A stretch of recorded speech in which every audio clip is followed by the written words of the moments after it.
Guys, the first day that was incredible. What we can expect, guys?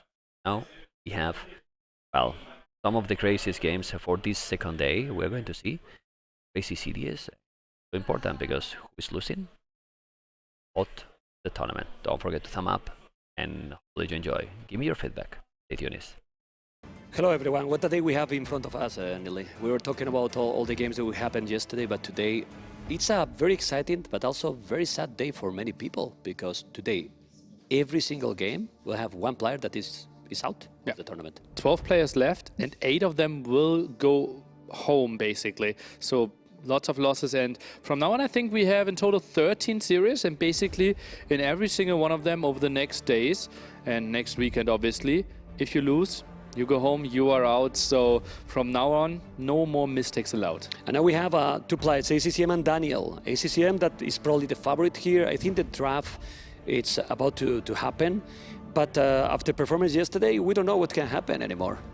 So let's see. We are going to see now because we have the draft coming. And ACCM highest seed, I believe. Yeah, he's the higher seed. He could decide if he wanted to be at the left-hand side or the right-hand side of the draft. Obviously, some small changes there, depending on like if you want to ban first, if you want to pick the map first, if you want to sit left or right, what color you want to pick, right? ACM, the higher seed, had the choice there, and we see the bans. Atacama gone, Northern Isles gone there. Daniel did not want to play that, and now we go into the home maps, and seems like ACM puts a tick behind what he wanted, which is Frigid Lake. A bit surprising to me. Okay. I mean, I'm not surprised about the bans. Like Atacama, Daniel is a player that likes to play like all in, very aggressive. He's a little bit unorthodox player to play, right? Like, Ooh, the bull. Oh, that excites aggressive. me. That excites me so much. For some people that don't understand, why are you getting excited? We didn't even see the game yet. We saw a game of Daniel in the qualification, arguably with the best strategy we have seen in all the qualifiers together. He played Koreans on there, had the full wall, the tower defense, played against an ad6 all-in. Beautiful strategy and execution. I'm excited for this pick. Is he gonna then, ACCM, remember that? We're gonna see the preparation here. We're gonna see the preparation here. But I remember the game like it happened yesterday, because it was those Aztecs that are always so scary, and with towers he could, I mean, didn't let the opponent do anything at all. We have Scholz. Just look at the ban from Daniel. Water. Yeah. It's gone. Yeah. It's gone. I don't want to see the water.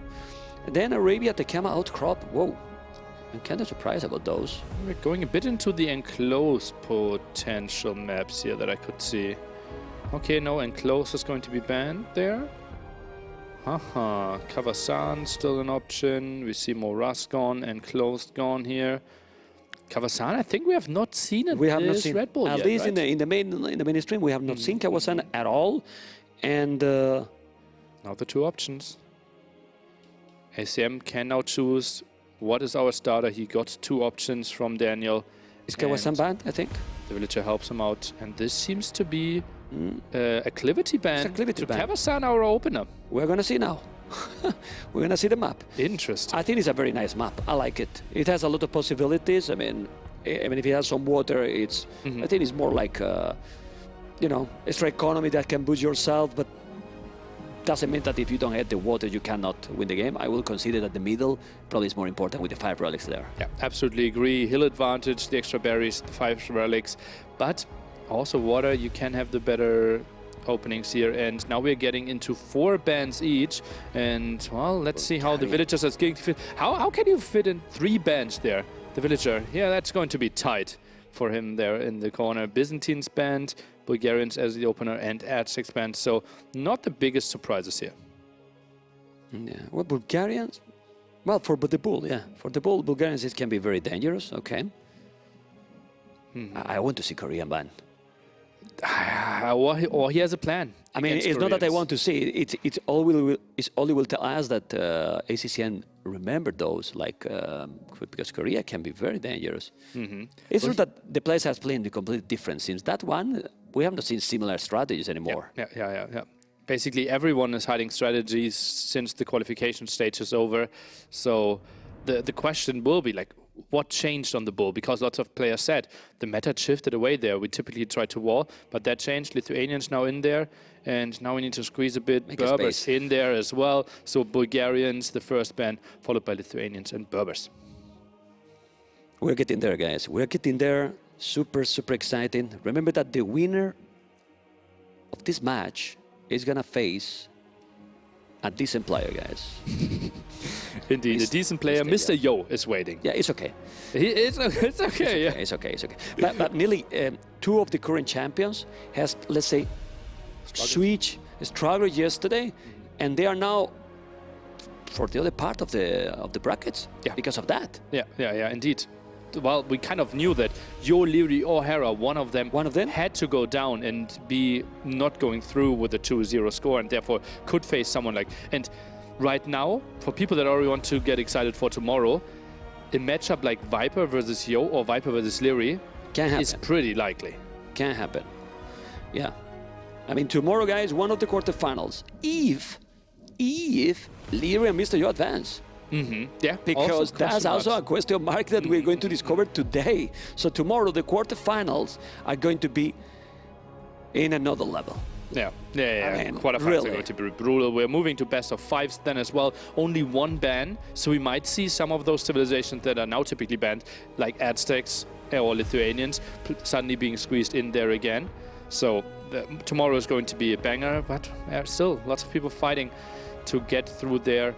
And we see Magyars and Franks, pretty similar civilizations. Probably Franks for Kazakhstan then, trying to get to the berries. And Magyars for Frigid Lake. Frigid Lake. Okay. Feels like it. Okay, let's see Daniel pick. I'm trying to read, but my skills are not that great, man. Trying to read the lips, but I can't. Mr. Daniel. They are so focused, the players. Really, really focused. You cannot imagine, guys, how much they're practicing, how focused they are. Saracens as well. Yeah, Daniel told me like how much he was practicing for the qualification. Basically 1 month, 3-4 sets every single day. Just took it so seriously. Obviously, the biggest tournament in Age of Empires history. Oh, we see Turks again. That is the AM preparation. We also, like, I'm not sure if I'm allowed to disclose it, but I will just say, like, Daniel and Tara have been practicing. We saw Turks there. So that kind of screams like we see Turks on the bull again and trying to go see the same strategy as Hera is going for. And we go for Incas. That's interesting. Aztecs was banned, but still, typically if we want to see another civilization with eagles, we're going for Mayans here. Is he having a different plan with Incas? I'm thinking about the maps. Like, Mayans is better. No matter what, no?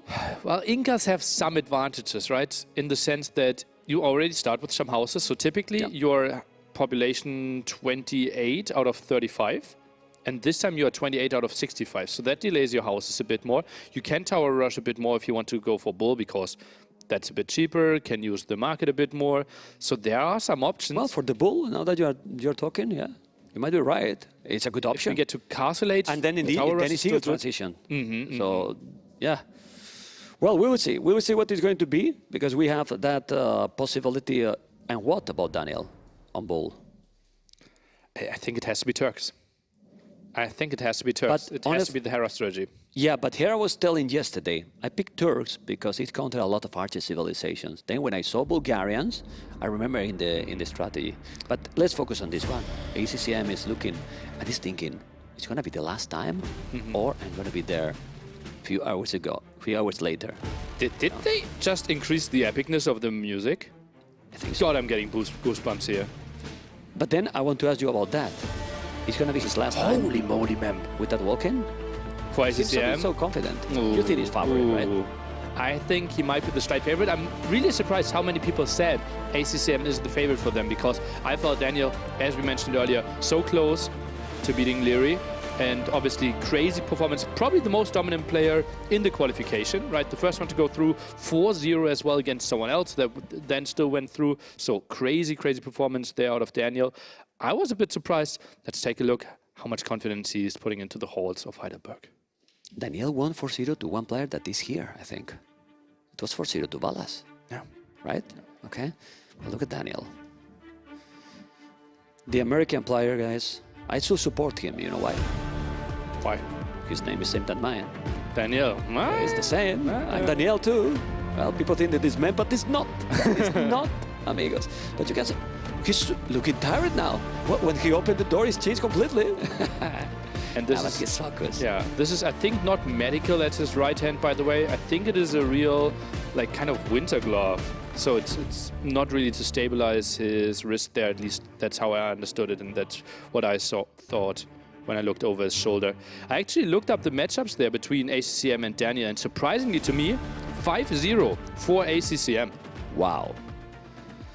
And Last there's time they been some series this year in the Deep Waters League. You know, yeah. And okay. Red Bull 3, they face each other. ACCM won 2-1 there. But they also had some really close sets. They're 4-3. Never, ever did we see a sweep between the two of them. Okay, so let's see what they are going to pick. I keep trying, I keep doing the same mistake. When we have this camera angle, I always keep trying to look, to keep an eye to if I see something, but no, I cannot see anything. They are really far. And when the camera is going to be there, then they change. They change the angle. Anyway, guys, ACCM versus Daniel. After this one, we have Valas versus Sito. Mm-hmm. And then we have the third series. Which one is the third series, Nelly? I don't really know if they already made public what series we are going to go for. I personally thought it was Dogao versus the winner of Jordan Kingston, match that's happening on the B stream right now. And look at that, man. We can now theory craft a bit more. Kavasan, it should be Franks for ACM. Yeah. Daniel, a bit more of a question mark. Can be anything. Because Frigid Lake could be Khmer, could be Gojaras, so kind of Tatars for Kavasan, maybe? Because Bull feels like Turks? Huh. Or maybe Turks is a mind choice there, just to confuse his opponent. I don't know. I prefer Khmer, Gujaras, and Tatars. Yeah, but on the Bull, like, do you get to the spot where Gojaras are shining that much? Not there. Khmer, Not there. Probably you try to play fast. Yeah, has to be Turks. With Khmer doesn't excite me that much either. Tatars, it's basically a completely flat map, so Tatars not really shining. And where you pick Saracens from ACCM here? Because talking about civilizations, Saracens is so dangerous, you can pick Saracens in... Either the Bull, like Incas or Saracens, that's the big question if we want to put that on the Bull. Okay, I think we're gonna know very, very soon. You can see the notebook there that is already down over the table. So we're going to see the civilizations. They are getting into the game, and we're getting absolutely closer. Yeah, completely ready now. Completely ready. In this angle. Come on, camera. So everyone, what they type there? No, because we want to push the 3D model that is amazing, and we're gonna see the unique unit very soon. The production is also okay. Also okay, man. Yeah, I can agree with you that it's also okay. Look at that. Didn't want to have the horse over the notebook. Yeah, over the notebook there. Getting it off the table. So pushed it a bit further in, and now some communication there. Probably messaging the admin. That's the civilization that I'm going to pick on this and that map, and Kavasan the opener. And we see Franks on Kavasan. Not the biggest surprise, simply because there are so many berries, and Franks, if they get to the berries, foraging them even faster. And castle drops. Cheaper castle drop as well, 488 stone. You can get the map control there. And what to counter this one? Gujaras? Gujaras could be a good counter, certainly, if you think, okay, he's going for a lot of forces. The thing, though, Franks, they kind of want to take advantage of the berries and kind of want to take advantage of their farms. So typically not really contesting those side pawns. So whatever Civ Daniel is going for, he could actually count with 1, maybe even 2 pawns. Okay. We have to discover now. I'm impatient. This killed me. This killed me. I try to keep it, but this killed me. How do you think? Well, the players are just focused. I don't think they think in that anymore. And this is so exciting because this is like, now we're in single elimination, let's say.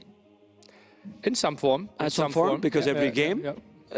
Every game matters, eliminate. So now we're going at some point. Ooh. Khmer. What? Oh, look at that beautiful elephant. It's amazing. That's crazy. Okay, the waiting has been worth. Yeah. The waiting has been worth. The waiting has been worth. It even looks like it's there over the table, you know, like it's scary, like don't move because it's gonna go angry. It's going to be angry. I'm impressed how still Daniel can sit there. Like, he's not impressed. He has seen some elephants in his life, apparently. Yeah. Okay. Very That's nice. crazy. Also with this music, with this beautiful music in the background. Oh man, we are about to be there. Group B elimination. Daniel with his beautiful banner. The penguin. Do we know the backstory of that, ma'am? I don't. Okay. Did you know? No. Okay, I was going to tell. Okay, let's go, Nelly. Be my guest. Well, but that's a question for Riley. Riley, if he's winning, you have to answer about the penguin. Yeah. Well, it's going to be a long one, so better maybe not in the interview. Okay, then ACCM, guys, people is so focused. ACCM is incredibly happy. I was talking, well, with both actually this morning, but not too much, honestly, because they're focused, but they are happy. You don't feel that people is going to be frustrated at all because they know that it's a great opportunity. And the most important is they know that the level is that close that it's not like, okay, maybe I can play my best and I still lose. Mm-hmm. Like, because the other player is not doing mistakes and then he's having a small difference and it's game for the other. Yeah, but that's obviously you want to be there. I don't know what you think. I think like the minimal goal for all of them is being quarterfinals, like less advanced group stage. Yeah, that would be for all the players. Some go higher, right? Yeah, Hera clearly wants to win. Yeah, and Capoch, I talked to him. He's aiming for top 12, right? Because he's playing both games, so that's really tricky. True. We will see him later on as well, and it's going to be really interesting. Now take a look at the stats. Obviously experience, we had to go pretty far down there for both of them, simply because they didn't have a lot of offline tournaments for themselves. Obviously played a lot of online tournaments, qualified for Red Bull events earlier, and now we are jumping into the game map. Ladies and gentlemen, game number 1, Daniel Chimera's yellow in the south or on the left in the minimap in your screen, and Ace and Frank's blue on the right with Franks and Daniel Chimera. I mean, Chimera choice here, Nile. First, let's analyze a little bit the civilization. We see that he's exploring already with the scout. And what do you prefer here? I'm really surprised that we're adding that many farms just to go off this one. Like, as I said, like Frank's not really going for the water, but it seems like Chimera is not really opting for the water. So it might be playing pretty much like Arabia here, seeing the opening. Especially both players pulled villagers away from gold. So scouts is what we will see, both opting for spearmen. And now we go for the first stock here for ACCM. I'm a bit surprised with that. Now 3 scouts versus 2. Yeah, but it makes also sense because both civilizations are very nice with the farms. One, it dropped the food automatically. Chimera and Frank's having horse collar for free, even castles with heavy plow is just an amazing bonus. Anyway, we have now the 3 scouts coming. He need to go back. Good thing here for Chimera is that, well, you start with the barracks, so you have the spears. Otherwise, with this civilization that don't need buildings to go up, it will be tricky, but not here. If the game go longer, always happen with Franks. Longer, I'm talking in feudal age. Better for Chimera. Better for Chimera because they can get to the tag called Bloodlines, giving them 20 more HP. Typically, Frank's at 54 compared to the 45 normally. So you are better there at the start. But once we get the upgrades, Chimera having the advantage. Now the wood upgrade being squeezed in. So 1 upgrade there against 2. And oh, that villager is exposed. Oh, sloppy, but then you're not wanting that one in. Yeah, that's really bad because the spears you can deal. But the scout is just there. So that's 1 villager down. Maybe the spear is going to be in time to take that scout. Let's see if he's going to save it. He's going to save it. I feel he's going to save it. Oh. He couldn't save it. Almost did it, but he couldn't. Well, this is more important than you think because right now we see how ACCM has already the dock and working. The dock and working, and that's definitely not what you want, Nile. Forging now for ACM as well, wants to go for some more attack. Also helps the spearman, not only the scouts here. It's like Daniel has slightly better scout numbers here at the front. Now another villager being sent to the left-hand side. Great map awareness here for ACCM, and he gets the 1-0 point advantage for now. He's sending already the villager to try to make that dock. He's now yellow chasing those scouts, but he's gonna make it. Look at how much wood Daniel is floating. You have to attack. But he has to attack. All right, click. Oh, okay, let's see the scout battle. What? Why are we running? Oh, a spearman hid behind the berry bushes there. Yeah, let's see. He's going away. But can we see the dock? Can we see the dock, Mapu? Oh, he's gonna lose the villager. Is he 15 HP? Seems like he will get it. But look at that, 400 wood in the bank, man. Yeah, that's the problem. That's a real problem here. It's not a balanced economy there. 20 on food, that's great. With Chimera, even more. But let's see. Now he's doing the bloodline. So Daniel is not being greedy. He's trying to go very, very aggressive. Is that another stable? It looked like it. Bloodlines is already in, so he's going pretty aggressively there. Still not on gold. Now only sending one villager. That is a risky move. Obviously, villagers can jump into houses, but not a lot of houses What around. houses? Yeah, there's no houses there. Those scouts are taking out villages. He's already 3 villages down. He's gonna lose probably another. There's gonna be 4 villages down, and this is not looking good. Why you don't make just a house? In all the resources, guys, you need a house when you have Khmer, because you can garrison those villages. But he didn't. So the advantage now for ACCM is quite solid. I know that he has the bloodlines, but his opponent, as you mentioned, 14, even +1 for the infantry. Both are going all feudal, and then now benefit ACCN just because of the villager advantage, Nele. Yeah, pretty nice there. Has the fish still, only now really the production starting there for Daniel on water. Another villager could go down. Nice snipe there by ACM. Now an 8 worker lead, and look at those villagers. They saw how easily they can get attacked, and they're starting to build some farms there. Don't you think that now Daniel, if he see this situation, he need to make upgrades like forging and everything? Because if he could afford it, he's at 300 food. He didn't finish the stable either, man. 5 villagers in the queue as well. Daniel not really getting the resources on the map. yeah, but that's the thing. He has 27, the food is going. Now he's going to finish that stable. Spears are coming. But the good thing is that he keeps some numbers. He's not so behind in numbers, 10, 11 for both players. And there is action all over, but he's still not getting any kills. I really believe that he need to upgrade those scouts, even more with double stable now. Well, he's getting the resources. He's going to go castless probably, but ACCM can do the market, sell some gold and go up. And this is exactly what he's doing. Look at the market on the left. In the meanwhile, he's losing a couple of villages, but oh my God, Khmer make that Daniel even being behind is on the way to castle. It's faster, Nelly. How is that even a thing, man? I did not see that one coming. Did he cancel some scouts? Probably canceled some villagers. And those 3 scouts, they got 5 villager kills already. Maybe looking for a 6th one there. Hero scout who got 4 kills alone, but dies there in the end. Some spearmen trying to push ACCM home. But still, equal lead there for ACM, and he's fully walled. Daniel's still open. Yeah, but the difference is not that big anymore. We see now 4 villages different only, 3 even, because now he's doing fishing ships. Remember that he was late with the fish. He has now 1 fishing ship less, and those spears can defend. Finally, forging. And Khmer now, what?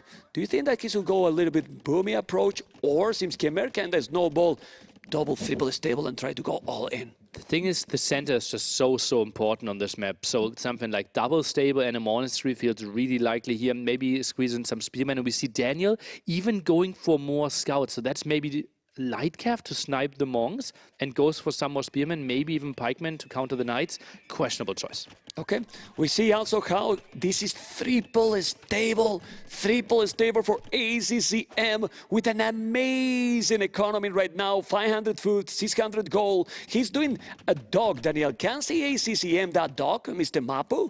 Can see that? He cannot. Those are 5 potential fishing ships going to be gone, and that's good. But ACCM economy is still really smooth, Nelly. Yeah, absolutely.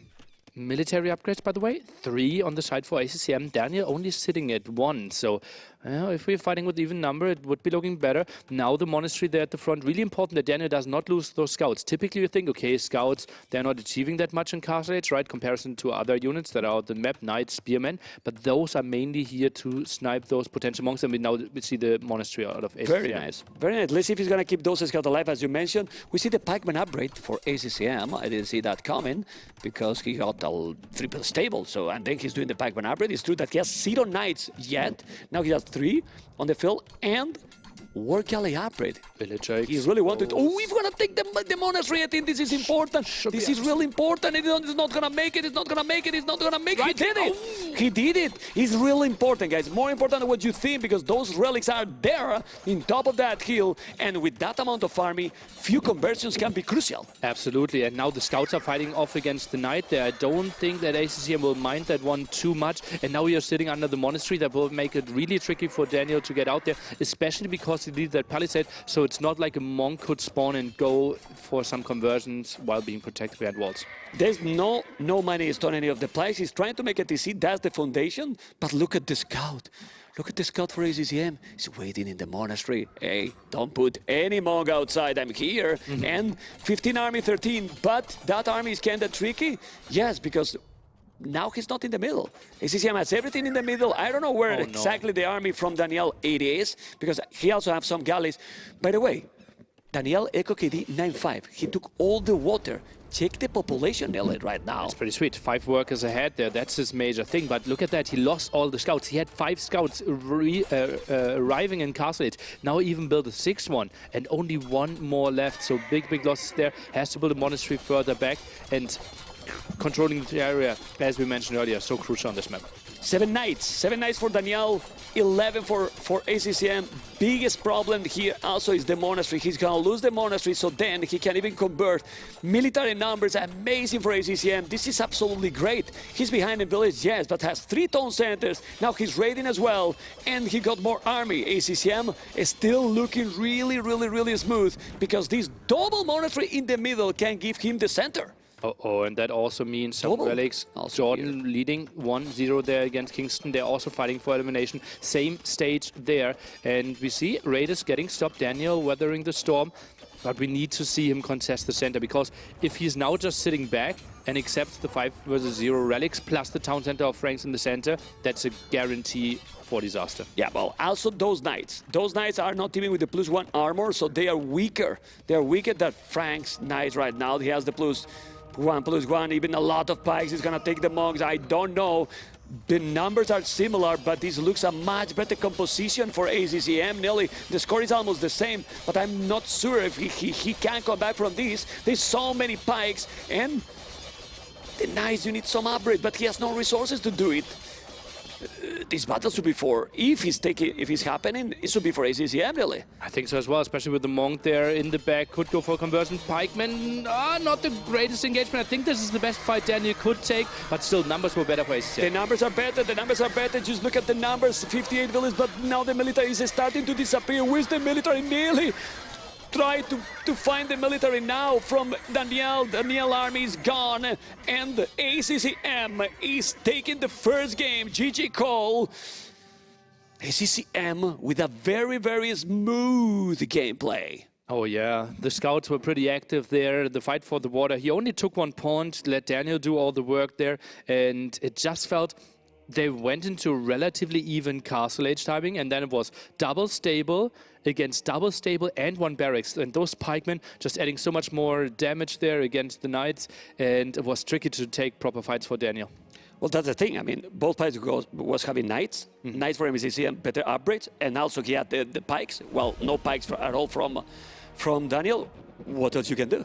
Yeah, Daniel, like, he set himself up for the massive knight versus monk fight, right? He had the 5 scouts, ran around, but then kind of lost the control over them. Macro obviously really tough, because we had double raids going on, fight for the center, lost those scouts, and therefore we never got into the fight that Daniel actually prepared for. We also forget that he went a little bit, maybe too much into the water. I mean, he killed it, but you have to invest. War galley upgrade, he made the galleys, another dog, when he was already behind with the economy. So that put him a little bit even more behind after that. And the fish, it loses efficiency with the time. And with those civilizations, the farmers are okay for ACCM. Absolutely okay. Really okay, heavy plow, right? Yeah, that was so good. And also we have to remember late feudal age, ACCM had like 4 scouts, 1 spearman left, and found quite something. What is that riddle? He's talking to you, Nile. He's talking to you something? Oh my God, he's just thinking right now what he did wrong, what he's gonna make now. Still, the series now we're gonna see the Bull, I believe, because remember guys that they can pick both maps, the Bull or Frigid Lake. I believe he's gonna go for the Bull and Turks then. Feels pretty likely, and then he has the option between Tatars and Gujaras, likely going for Gujaras. And now if you are ACCM expecting the Bull, what are you going for? Do you think, okay, he has to go light cav anyways, and then I go just go Incas, because if we get to Kamayuks, it would be so good? Saracens. And I explain you why. Like, you got the option with Saracens that if your opponent is blocking you out, you're fine with the market. Like, you have that versatility that you can get if you are stuck. If not, obviously, Incas is a fine choice, but it seems that Saracens can be more versatile in this situation. I don't know what you think. And we are indeed going for Incas. Interesting choice here for sure. Probably wants to go for some Eagle Tower aggression early on. Remember, we don't have stone at our starting base. So True. Tower Rush is limited to 1 tower. But if you buy it's just so much better for Incas because their towers are cheaper and so can go for more. Look at that shaking share. What is he doing? Wild. Is that a massage share? What is Backforce doing here? And he's smiling. He looks like he got a good back rub there. Yeah, I think he's just a little bit nervous right now. Anyway, Incas, probably the safest choice according to the civilization he has picked for this map. Yeah, and I think it's kind of a counter to the potential Turks here out of Daniel. Now the big question mark, does Daniel think, okay, he probably thinks I'm going Turks because I showed it, or Hera showed it yesterday, and therefore he goes Incas trying to counter. But then is Tatas or Gojaros a good direct counter to Incas? I'm not too sure about that. But I don't like Turks either. Well, we saw them work yesterday, right? And he is indeed. Look at that beautiful Janissary. It's amazing, the Janissary, but we saw it works. But I don't think it was because of the save. I think it was the player. Hera just played so great, Pushed away from gold. Had the scout obviously did so much damage, right? Controlling the pawns there, and Yod couldn't really get enough spearmen out to defend, then control at the top. And it feels like Daniel is in pain. He's not confident with that choice, maybe? He's like thinking, maybe I'm not doing the right one. Maybe I should have drafted another. It's so tough, right? Daniel is an emotional player. We know that. Like, he can tilt in online ladder games. Just imagine now, biggest stage in Age of Empires history, and so many eyes on him. Elimination in front of his eyes, facing an extremely strong opponent. It's so tough to keep your nerves here. Dylan, that matchup now could be Incas versus Mayans. Perfectly fine. He could have hit Mayans instead of Turks, for example. Yeah, the thing though... And then you go Mayans. Mayans is not going to be better than Incas. Slingers are a good thing in Meso War, man. It's crazy. It's crazy how much damage they're doing. So then you have to kind of play crossbow, and then you feel like crossbow against eagles is that really the thing that makes you too happy. As we can see, players in the lobby there. But yeah, as we said, like Turks, it feels like we didn't see the full power of Turks yet, simply because Hera was pushed so much out of his comfort zone, reacted beautifully there, but I think although Daniel picks the same Civ on the same map, the approach can be very different, simply because Mr. Yo's approach was so aggressive yesterday. Well, I mean, I want to be here casting with you. 3 games is possible, as much as possible, but I want aggression in the bull. It's going to be aggression, map. It's such a short distance, resources scattered all over the map, so you have to play very aggressively. Like we discussed it, I think Cresini yesterday evening asked us like, how do you like the maps? And like, for example, Dave was so like going full fangirl for the bull, because it's like so diverse with the resources, with all the options that you have. And I think we could have like 3-4 editions of Red Bull, and meta could change from every single one. Yeah. Well, the bull, when they go to Imperial, is usually 1 TC, 2 TCs. If he's going I mean, we don't see like super pause Imperial games in that map because it's quite not possible. Yeah. It's difficult to happen. It's just too wild, and it's too easy for some players to get punished for some greed or not scouting some aggression, and therefore just a tricky thing to go into the very late game, and we're jumping into game 2. We are in game number 2. Daniel as a Turks on the left, yellow as a blue, ACCM on the right, Incas. Right away, 1 tower. 1 tower already for Daniel. What that means? His goal is forward. Goal for ACCM at the back, safer goal. That's probably why he put the tower. And then that's a complicated one here. Why? As you said, no stone, and then you cannot use the market selling the stone as well if you want to go up. From the start, I believe, I mean, if he lost the eagle, which is important, you know, that a bit better position already for ACCM having that goal at the back and don't be forced to use the stone to make a tower? I think he would never use the tower, right? Because Turks are playing defensively anyways. That's a weird house there, next to the mining camp, I feel. Like, that makes it really tricky for those villagers to escape. Yeah, he has the tower, but just imagine a tower at the bottom, some archers at the bottom, some raiding. Those villagers, they will have a tough time getting home or getting to safety. Scout opening by the Turk player, just like we saw from Hera. Yeah, makes sense. Well, even with that house, it's even harder. That village cannot even move. Anyway, dog for both players. Remember, guys, we have Shorefish in both corners, as you can see there. Is there? Because now the tower is useless for Daniel. Yeah. And just imagine, like, if we go into a tower v tower fight, ACCM can put archers into his tower. Therefore, the villagers can work. If Daniel wants to have the same damage output, he has to put villagers into the tower, repairing also cheaper for Incas, obviously. Yeah, it's also tower cheaper, so if you want to buy a tower, it's going to be easier as well to make a second one. And that's why we don't like that tower, that early tower, because you give, I mean, the tower now is all those villages are idle, 5 villages idle. Well, ACCM has a lot of idle villages as well. Population is very similar, and then we see the typical fight for the goal. We don't see yet villages. Okay, there's a village there for Daniel to try to lock the gaps. But, ooh, we send it villages as well, but he block it. He's just giving this one up. This is not looking good for Daniel, or don't know what you think, because right now he cannot take the goal and he lost the stone. It's pretty similar compared to the Herald situation yesterday. More villagers, and they are going the long way, trying to get in there. Some spearmen to help them out. We also saw a villager by Daniel not trying to rush those walls. Interesting that he's building the house first. Bloodlines now. Wow. Ooh, that's something I didn't see coming. Wow, well, 60 scouts is quite a lot. He's trying to control the middle. Let's see that battle there. He's going to take the spears. He needs to kill the villages, but he's not. He doesn't have the bloodlines there yet, and those scouts are not going to deal with 3 spears, Nile. Yeah, no chance there. We would need an endless amount of upgrades there for sure. One of them low HP as well. Goes for the double gate spot here. Doesn't delay his town centers because he obviously built the tower earlier, so has to buy the stone or get there another way by mining. And now the market play by ACCM.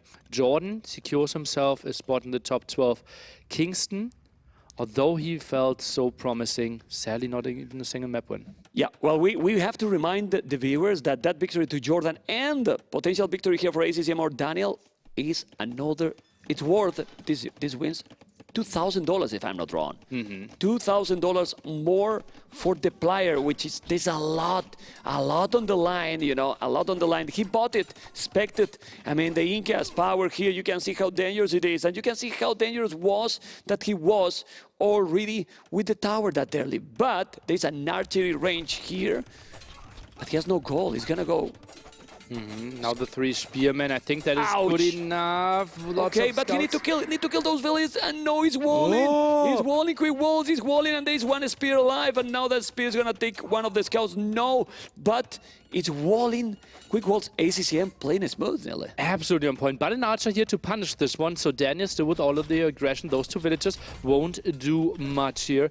And I think ACM, what are you doing with this barracks? Are you trying to get some eagles out? Because those 2 vills are dead. Yeah, but check ACCM economy, Nile. ACCM economy, guys, he's about to click up to Castle Age, and having already the gold completely fine at home, trying to push his opponent on the way to Castle Age, and Daniel on the way to nothing, sadly for him, because he has no resources. He's not mining gold for a long time. This can be, as Jordan versus Kingston, a fast series, and we have to say that we were talking about this. Today, probably we're gonna see less surprises. How did those 2 villagers get away? Wow, that's really great by ACCM. They probably sent out, he sent out 1 more spearman, I believe. Yeah. And therefore the scouts were debated away and then ran away with the villagers. Nice move there by ACCM. Yeah, why it's so important, guys? Well, because he's gonna be up to Castle, he want to make more buildings, and then he will send villages from his base, which is very, very far. That's not gonna happen now, and we have 1 minute 20 seconds till he's in Castle Age. 1,000 food for Daniel. So if he sells the resources, he can go up to Castle, yes, but he still have no access to outside. It's true that he can go all around. He's doing his skill by the number, and he can go light caps if he's going up. But it's looking pretty for ACCM, because the timing, the momentum is again from the player from Vietnam. And it feels like Daniel's villager in the center didn't see Veloz, didn't wall off the wood line, didn't wall off the entrance there at the bottom. Therefore, only 1 archer range, some houses here. But the archer didn't find the kills against the villagers here. Lots of nice moves for ACCM. Yeah, he's playing really well. Now he can buy probably another tower. I will do it. Why not? Go with the market, you make another tower, you take the wood, you take more farmers. I don't know if he's gonna make it. I wouldn't be surprised that he's gonna buy a stone to make another tower. He clicked all the villages by mistake, or no, he's not mistake. He's gonna try to take the towers, and the house, but he's a wall. You need to wall those. He deleted, no, the scouts are coming. Actually, he's gonna try to take the towers, and with the scouts that are with forging, with the scale barding armor, he's gonna try to kill those. Even the ships are going to try to kill the tower. What's He's this? setting everything. He's setting all, man. Even the ships. Unbelievable. Okay, and now look at those scouts. With all the upgrades. Is taking all the villages or not? Remember, we're in Castle Age, so those villagers would be affected by blacksmith upgrade, but he doesn't have a single blacksmith upgrade. He doesn't have any single upgrade, and then all the villages are down, the towers are down, and Daniel is recovering absolutely everything. Look at the population.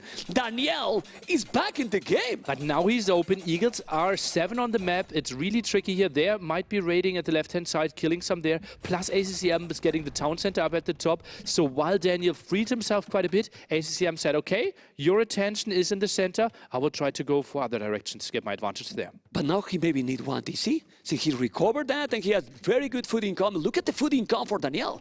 24, now 17, he got some idols, and then light caps. Stables all over. He need to go all in, I think. Does he though? How you counter the he he opens the gate. He opened the gate. Now the Eagles are taking the fist, but he's inside. He's Light inside. cap. It's light cap. The light caps now are gonna eat absolutely everything. He's gonna kill the village super fast. He's doing the houses okay, but now he's gonna raid. He has the timing now, Daniel, to make the damage. Keep raiding at all. Siege now, or what is the following? Because there's no stun. I think he need to keep the momentum. Ooh, tricky decisions surely here. I think Lightcav are going to achieve something, but eventually you need to switch into something else. Daniel is going for Knight. We need to see some more walls, and this is so ugly. Villagers will bug out. It's tougher for them to move around. House suddenly, just finishes that one, but that one Eagle is such a betrayer. He has only 5 villages on gold still. Remember that with Tours you are mining gold faster. He also did gold mining upgrade, so he's in our right position. But this is so annoying. Still so annoying, but he lost. Remember, why he is Daniel now behind in village? Because he lost all the fish in the corner. Absolutely all the fishing ships are gone. Yes, they're gone, Maple. You can click, go back, and go for the battle. Let's go, Maple. Love you, man. Okay, and now look at the Lanka. He's inside. He's inside. He keeps killing all the villages. Oh, man. He can't really come back, nearly, but the game now is amazing. It was looking so clear. Really, really clear for ACCM. Is not that clear anymore. Oh boy, Eco KD 12 to 10 here, and more Eagles going down. It is so tough to defend this one, right? Because Eagles not super good, Spearman too slow, and he found so much damage here. ACCM just overwhelmed by the aggression of Daniel. Yeah, and he's still being annoying. Even hitting the gate, it's annoying because you're gonna get the alert all the time. Then you are distracted. Now it's coming with those knights. What a game we have in front of us, Absolutely. And those villagers, they are just going down here. This is still open. Knights could come in here. ACM needs to wall this area, otherwise it could be GG. And not only that, look now on the left map.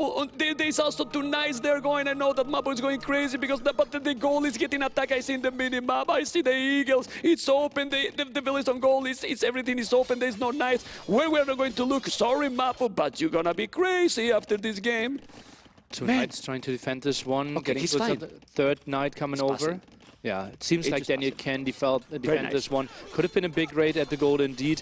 Now trying to go for the next town center here. Only now the first upgrade for his Eagles.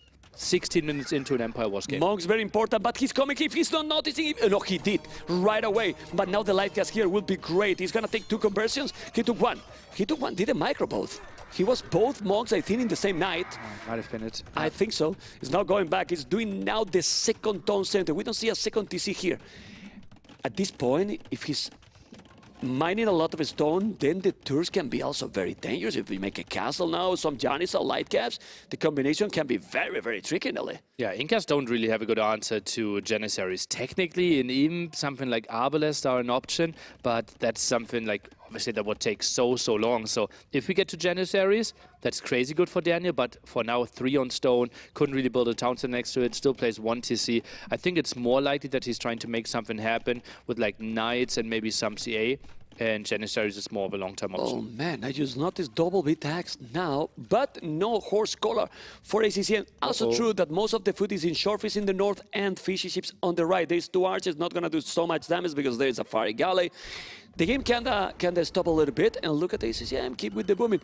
What Daniel has to do now, Nearly, because he slowed down a little bit this push, or these ratings, whatever you want to call it. He's still on 1 TC while his opponent is on 3 town centers. He needs to make something happen, and now I believe it's a siege workshop with a forward castle, with 11 villages on stone and so many knights coming, Nearly.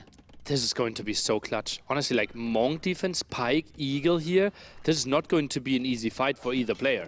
Oh, I mean, this amount of nights is scary. I think ACCMC also is scary as well. He's sending absolutely everything. He's going to the TC. He's going to take the bot. He's going to try to convert. Let's see, because this can be the last battle of the game. Hopefully not, because we want to see more of this. He's going to take the Monk. He's going to kill all. Ooh, under the TC is so complicated. He lost a lot, Nelly. He lost a lot, and the most important, his army was very, very expensive. Why did Danny need to take this fight? This was not the timing he needed. Did he try to maybe snowball the pikeman? But it was under the town center, next to the monastery, so easily, like, we could have seen some monks pop out, got some conversions, and now you lost your army advantage. Now the forward castle is not really an option if you don't want to accept heavy losses. Well, let's see, because it's still coming with the Monk. The Knights is still not +2, while the Pikes and the Eagles +2. There's the Monk, but more Monks coming. No. Military numbers is in favor to ACCM. Veliz as well. Very nice game, but oh man, I think that gap he got, Daniel, is getting closer and closer.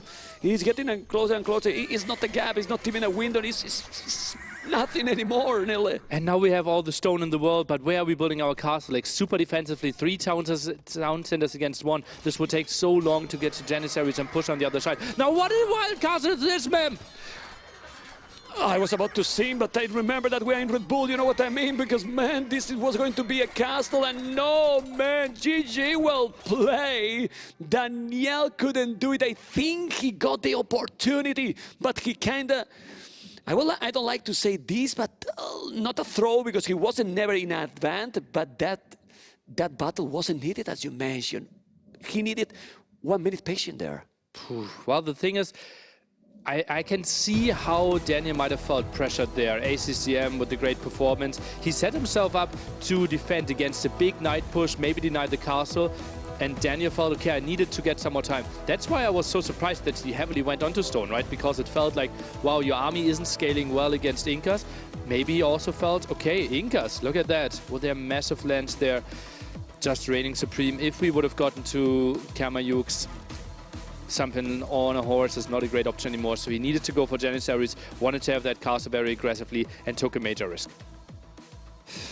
I wanted a third game, man. What are we doing? We have only 2 zeros. Well, what is this? Because it was looking that it's going to snowball for ACCM, but the sprints for ACCM, he has kept very, very, very calm and in a position that you can kind of struggle and panic. He didn't. He played well. Yeah. Well. And I feel really bad for Danny now, right? And it might hurt even more that he was very close to 2-0ing Leary yesterday, and now he's out of the tournament, finishing 13th to 16th. Such a promising player, someone like the most dominant player of the qualification, and suddenly out that early. It kind of hurts. The level of the tournament is so high. Well, but what players has his play? Leary and ACCM. Yeah, I mean, the level is insane. But it happens with Kingston. Kingston was yesterday against the Viper. We have not seen the game, but then Jordan today 2-0. Really, really, really great gameplays, as you can see, guys. And if you have one wrong decision, you're done. He lost that battle. No way to come back. ACM punished him so well there. Just went on to, like, the additional pikemen in both games against the Knights. Just going with that strategy there, and it just felt like he could defend the pushes so much easier then. Well, guys, ACCM is looking at me like telling Nelly, man, can you shut up, guys? We shut up. We're back, guys, with another series in, well, just about to happen, Cito Valas. What a great interview with MBL. After how many years? He said, maybe I need to start to improvise, to perfection. Maybe 10 years? He is wild, he's wild. I actually also watched over his shoulder yesterday when he was playing chess. Do you know his favorite strategy? Fast castle into GG. We are reading for the draft, guys, for the next series, you know? Not yet? Okay, so now we need to make another joke, right? Because it was GG. Well, actually, when I was listening to MBL, and now we will talk about Cito and Balas, because they debuted here. We're going to see the first time on the main stream, you know?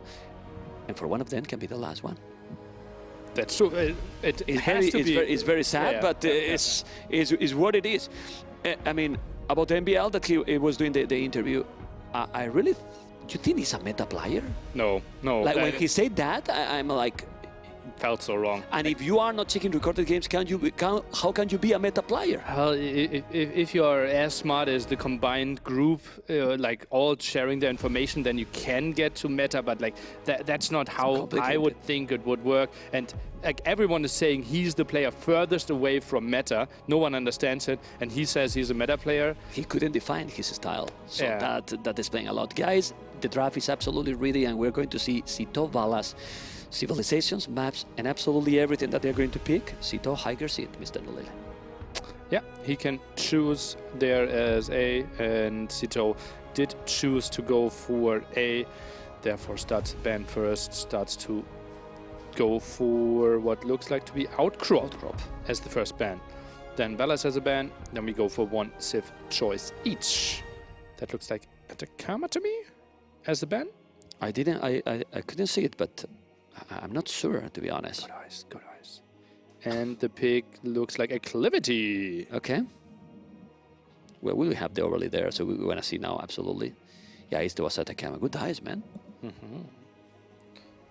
Okay, Kawasan. Okay. Looks like Valas is a bit surprised by his own choice. Not really, no. He was thinking, okay, what am I going to ban next? And closed a map that he does not want to play against Sito there. Could be wild late games for sure. Map 3 will be interesting between the two of them. I could see something like Frigid Lake coming up there in the end.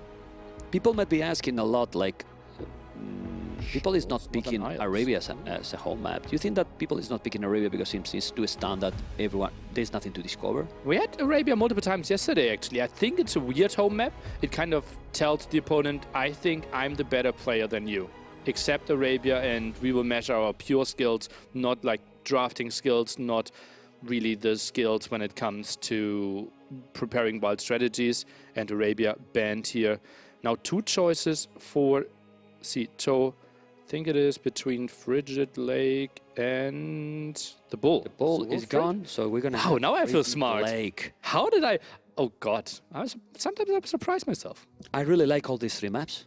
Mm-hmm. Quite a lot. Frigid Lake. I don't think we casted yesterday together this map. Frigid Don't- Lake, I think we didn't. Yeah. We didn't cast these maps yesterday. Acclivity and Kawasan. And now we're gonna see the bans, guys. Remember, 3 civilizations banned per player. Let's see. It's very common to see Khmer in Frigid Lake. Gujaras could be an option as Jaras well and there. cavalry civs We have in that Magyars, map, right? indeed. Yeah, that's often the case. Maps are pretty open, and well, something that's strong in Castle Age Berbers was an option multiple times. I will be curious. Yeah, remember, guys, that Frigid Lake, have you seen the minimap? But if you don't know, it has a lake in the middle. Also, it's shallows under the TC, so you cannot make farms. So you have to expand already from the start. So you prefer to have probably that mobility in it. Yeah, and Khmer used to be the best one because you can't add farm around this one, and it is really tricky to farm around the mill. But new change there in the map between the qualification and the main event, that the mill is a bit further away and therefore it's easier to farm around it. So relatively speaking, Khmer slightly nerfed on this map. Okay, Franks is already banned. So we're gonna see many cavalry civs probably banned in this one, because Kawasan potentially has also, similar civilization choice than Frigid Lake. Bulgarians already banned. Kabasan, you could play something like Aztecs, something we rarely see on Frigid Lake, right? Because one-dimensional push could be an option. Magyar's now gone. Still, I see a lot of camels here. Wow. Hindustani is an option that we didn't mention. Acclivity, we typically see civilizations with double archer range approach. Aztecs gone. It feels like Sito is banning a bit against Kabasan. Don't you think so? Pretty Franks, much. Aztecs considered to be strong Kabasan. Pretty much. It's the whole map, so maybe he wants to secure his whole map and try to... now Dravidians, he changed quite a lot there. Why Dravidians banned here? Is it great maybe for Frigid Lake? Dravidians are strong You are on gathering the... Dravidians. You can open double archery range, right? Yeah. Really good on Acclivity. Maybe he wants to play more of a stable game. Yeah. Vietnamese gone. Something like... I see Mayans here, man. Like Mayans To pick, feel extremely strong against the things that we have here. Ethiopians also an option. Still going for Khmer. Yeah, well, it's still going for Khmer. Very solid civilization, we have to say, in these maps. And let's see now what Valas is going to pick. Now he has to pick 2 civilizations, right? That's correct. Goes for Byzantines. Good choice for Frigid Lake. And Lithuanians can be played on all maps, kind of. Yeah. Probably Kawasan. Yeah, we have to remind to the viewers, we have recovered already those 150 foot extra in a mode like Empire Wars. If it's important in random map, in Empire Wars probably even more. Absolutely, you can just go for the scouts earlier, you could go for some eco upgrades. And Lithuanians, if you are up to Castle Age that like 30 seconds earlier, that means earlier monastery, and if you get to those relics, your knights are out of control. And now a civilization that is completely different to any other, the Saracens, that you don't know what your opponent is going to do, even if you know that he's going to make the market early and going to make market abuse, but it can go arches, it can go then double stable, siege forward, whatever. And then we have Britons and Hindustanis. Vala civilizations. Scares me, man. Yeah. They scares me. They're all very, very good save. I'm surprised that we didn't see Gujaras at all. And we're going for Ethiopians. So pretty archer-heavy approach there. It's like Ethiopians could be a good one for Acclivity running against Britons, and matchup that we have seen multiple times. Like this there, and then something like Khmer. Don't really see what he wants to play on Kawasan, if it's going to be Tatars, if it's going to be Saracens. Saracens obviously in nice timing, but Lithuanians should have the advantage if we go for that matchup. Personally, I prefer Vala civs. I like them. Yeah. I feel that he's more versatile. He has cavalry, he has Britons and archers. Hindustanis that can counter everything. Hindustanis, yeah, against Khmer there. Can counter everything at some point. I'm a bit surprised by the early Khmer pick, I have to say. Well, you can pick later. Trying to pick up something like, Valas? Valas looks happy. Valas is happy. He said, yeah, go, you're not running through the camera. Valas was like, they said my name a bit too often. Yeah. But Valas likes his draft. You couldn't see. They were walking, and we were surprised that they were walking here. And then he even stand up here. He was going to come. Yeah, he was going to come. Talking about the draft a bit. Like, did you see how I drafted him? He got Khmer. And people say that he's not talkative. What you talking? Yeah, Valas. He isn't acting quite a bit there, getting in some jokes there. Really nice addition for the whole tournament. And now, guys, we're going to see how confident and happy is Ito with his draft, because we're going to see the first Blyer. He's so focused. I know that he said yesterday that he has a good mindset, that he's not going to be sad if he's losing. I believe till some degree. You know what I mean? Yeah. I think he is happy for the experience. But he wants to win at least this series 100%, in my opinion. Yeah. And he is going into it as a favorite, right? Not a lot of sets where he goes in as the favorite. So I'm thinking it would break him a bit if he put in all the work. Obviously, lots of discussion about him. Practice heavily with people out of Group B. Then a week ago, we had the change, Group A, B, a big mix-up because of our replacements. And Sito, therefore, was put into a group against players that he heavily practiced with. Not really happy with that. But Valas, I think, something that he should consider to be one of his better matchups. I really don't know here who is the favorite after these choices, but well, let's see how confident he's going to feel. Valas, the first time that we're going to see also in a LAN event, and look at that walking style. I like it. He's like a tourist, right? I like it. I'm here. I'm enjoying, and you might think that I have nothing to say, but I have a lot to say. Who is the favorite for you? I think I would say Sito, but it feels not that clear anymore compared to before the tournament. It felt 55-45. 55-45 for Sito is something I feel is absolutely reasonable, yeah. We want 2-1-1-2, please. Okay. We want that. Let's see if now I really believe Valas, for how I know him also from those games in BF. He's going to take some notes, okay. I think he knows exactly what he wants to do. Okay. He's doing this for the camera. You know what? Yeah. I think he's just telling, pin, I got it. Really? Yeah. I think he knows what he wants to do. He's intimidating already, Sito, look. Yeah, he clearly looks very focused there as well. Sito already prepared his draft, kind of, it looks like. They're already typing, he's ready hosting to the game. And, oh, look at that. Oh, with the sword. That scares me, sorry, but cannot comment about that. Not anymore. That doesn't scare me anymore. What a nice smile. Valas. So serious, but he's smiling, I tell you. How much I like those shots. Really gives you a feel for them. And we see Sito's speed, absolutely crazy, one of the fastest players that we have. We have to say though, experience, 6 out of 10 for both of them. Never had a real LAN event. I think Sito had one like French local one, but nothing comparable to the stage that we have here. I have to disagree here with you, Nelly.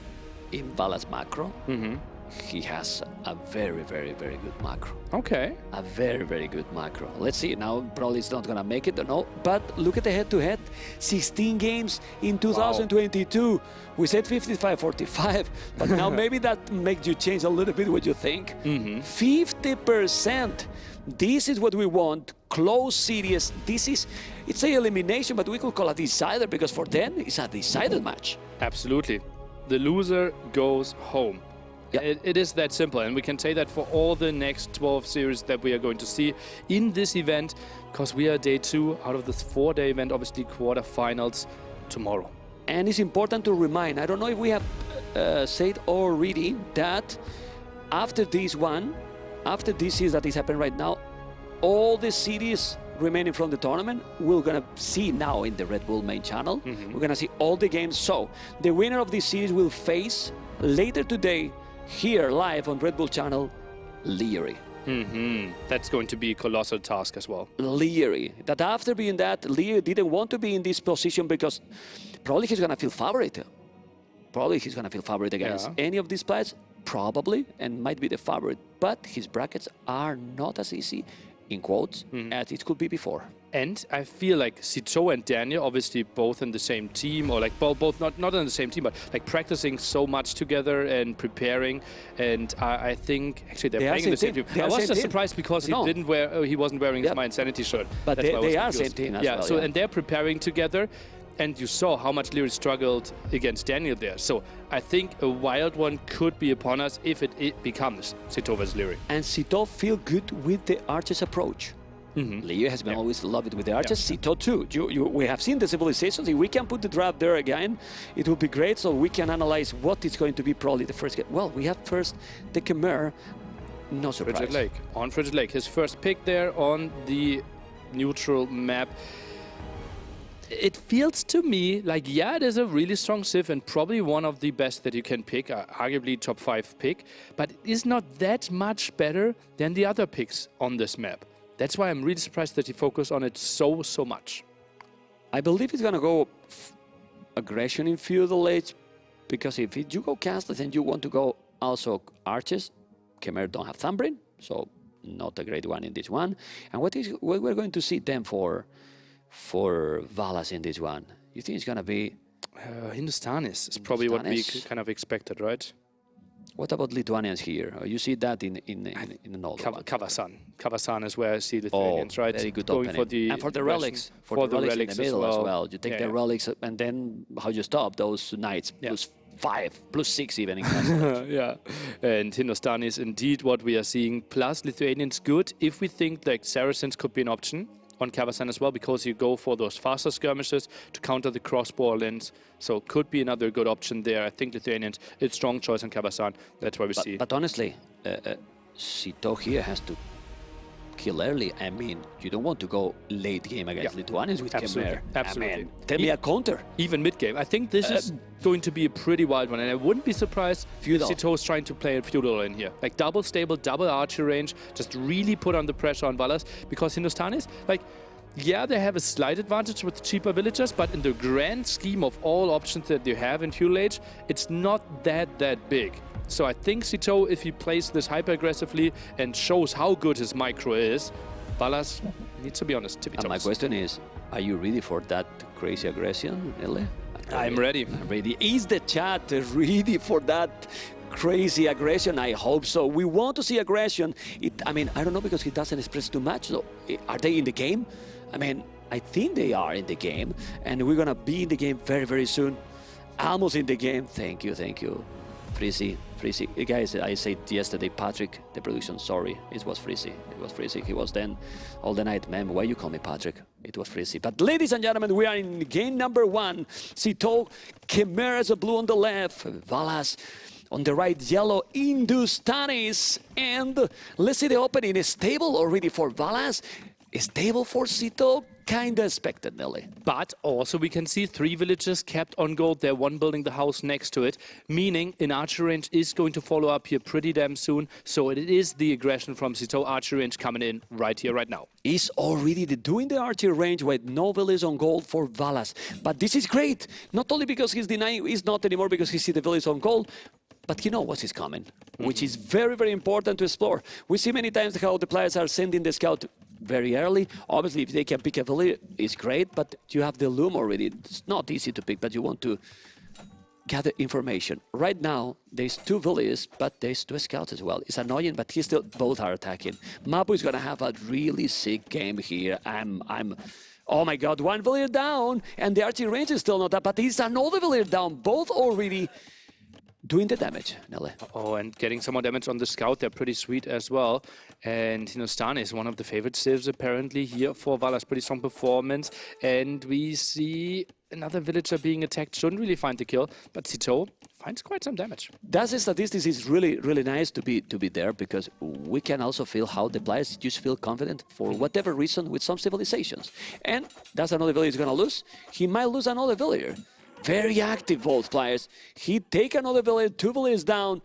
Still is okay for Valas, because he's also putting some pressure on the left. As we can see, he's gonna take another, and there's another villager down. They're doing exactly the same, Nelly. Wow, EcoKD 2-2 here, not even 4 minutes into the game. That's a bad fight though against the Spearman. Oh, big loss here for Valas. Low HP there, tries to disengage. Archer Spearman are coming in. Sito exactly going for the aggression that we kind of tried to predict. Yeah, they are going aggressive. Both players actually, 4 scouts, 3 spears. 4 scouts, the number of scouts with the mobility also matters a lot, nearly. And now he's getting the numbers, Valas, with those. But Fletching is there. Second archer range already. You need to wall there, Valas. He wall it.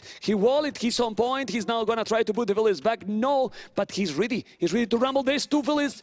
1 village more is going to be down for sure. There's another that if he check is low HP. And if he check, he can take it. He didn't, because there's a lot of going on right now. And villager picks are nice here, but this game could be won by military count. The Spearman gets some nice hits in, and military count right now 12-8. A lot of archers already next to the woodline. This could be troublesome for Valas. But he's housed. Now Sito is housed, not anymore. He has to be careful. He's gonna send the village back, going really, really aggressive here. Sito taking another village, but it's still 3-3.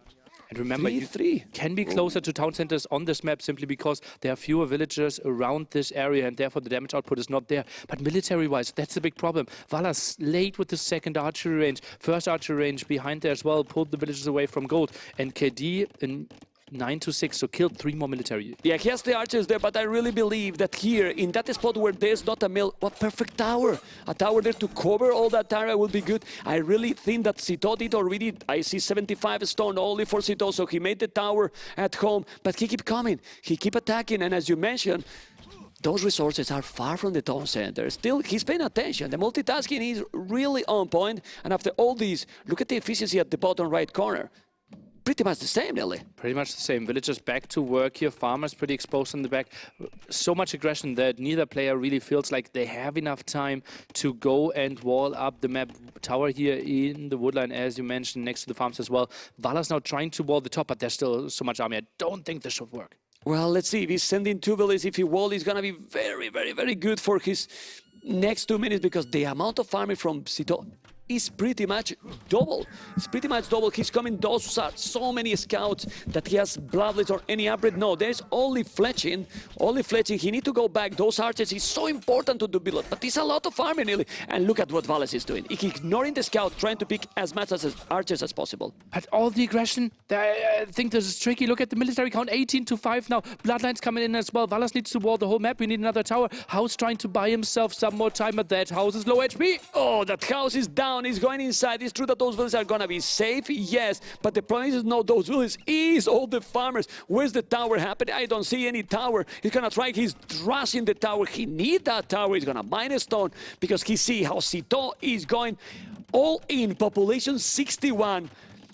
to 50 for Valas. This is the Citeaux we know, Nelly. And the Citeaux that we love, indeed, ma'am. And we wanted to see this aggression. Villagers could go down here. Only 5 villagers can fit into the tower, obviously. So really tricky here for Valas to defend this one. Also lots of idols. Archers safe behind this one. Beautiful micro by Citeaux. Okay, he didn't lose too much according to the situation. And the KD is better for Citeaux, yes. But the economy Echo KD pretty much the same right now. 4-3 only after all this. So this is supposed to be... What? Third stable! What? With 17 farmers. 3 stables, Khmer farmer, 3 stables in feudals. Archers probably have to jump into the towns, and that means everything is open for the goal, trying to jump out of there. Nice micro there against the archers. Now it's only scouts. Armor still not in. Citeaux wants to run. Nice micro by Valas. It's a very good micro. The scouts keep coming. He's going to try to kill now more villages, but there's quite a lot of archers. He's going to try to use all the villages. It's all in aggression. We see the minimap is still also a lot of dot blue points, but military numbers is the same, nearly. How this is possible? Because in my opinion, Valas is doing an amazing job to defend this situation. Holy moly. 3 stable play, but he stopped producing now. Now he's going for archers exclusively. 1 archer range is thinking about Castle Age. If we look at the resources, both pretty much the same. Wood upgrade now for Valas. Quite interesting that he feels like, okay, let's go for the wood upgrade and not prioritize Castle Age. Yeah, it's not doing. We see that there's no horse collab with Khmer can be important. It's still going aggressive. The 3 stables are not producing, as you mentioned. Both players are quite close to Castle Age. Look at Valas. He has also good resources, and he's doing another tower, and then he can go to Castle Age. It's going to be slightly slower, but according to the situation, I really believe I could say that he saved a match ball. I think a lesser player easily dies to all this aggression out of Citeaux. Maybe armor a bit earlier could have been a thing, but it looks like 2 more villagers could be dying here. Nice pick off by Citeaux. I was talking about the match ball and almost made another here, but he is, Citeaux, the French player, is on the way to Castle Age. But now we see a potential aggression. We see the scouts, but those archers that are coming in the middle of the map can make a brutal damage.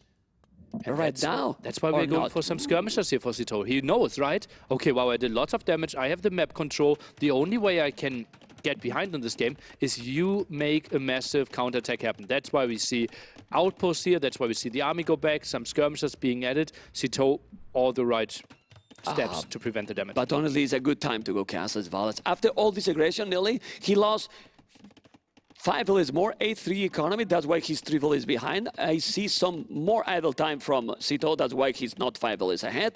And still going up in a very good time, and he doesn't see the archers. Those archers can now make days even. There's no houses. He's gonna be 46 days, no houses there. Oh, but he's immediately, he's paying attention. On point, the Citeaux. It was a second, not even half a second. Yeah, it was really fortunate for Citeaux. He wanted to build the mining camp, and exactly that moment he looked there. That was so fortunate here, and unfortunate for Valas, right? Because this attack could have easily found like 3-4 villager kills. But like 30 villages idle, like all his economy now is idling, which is really, really nice. Valas is gonna drop a castle. Ooh. And go for Latius.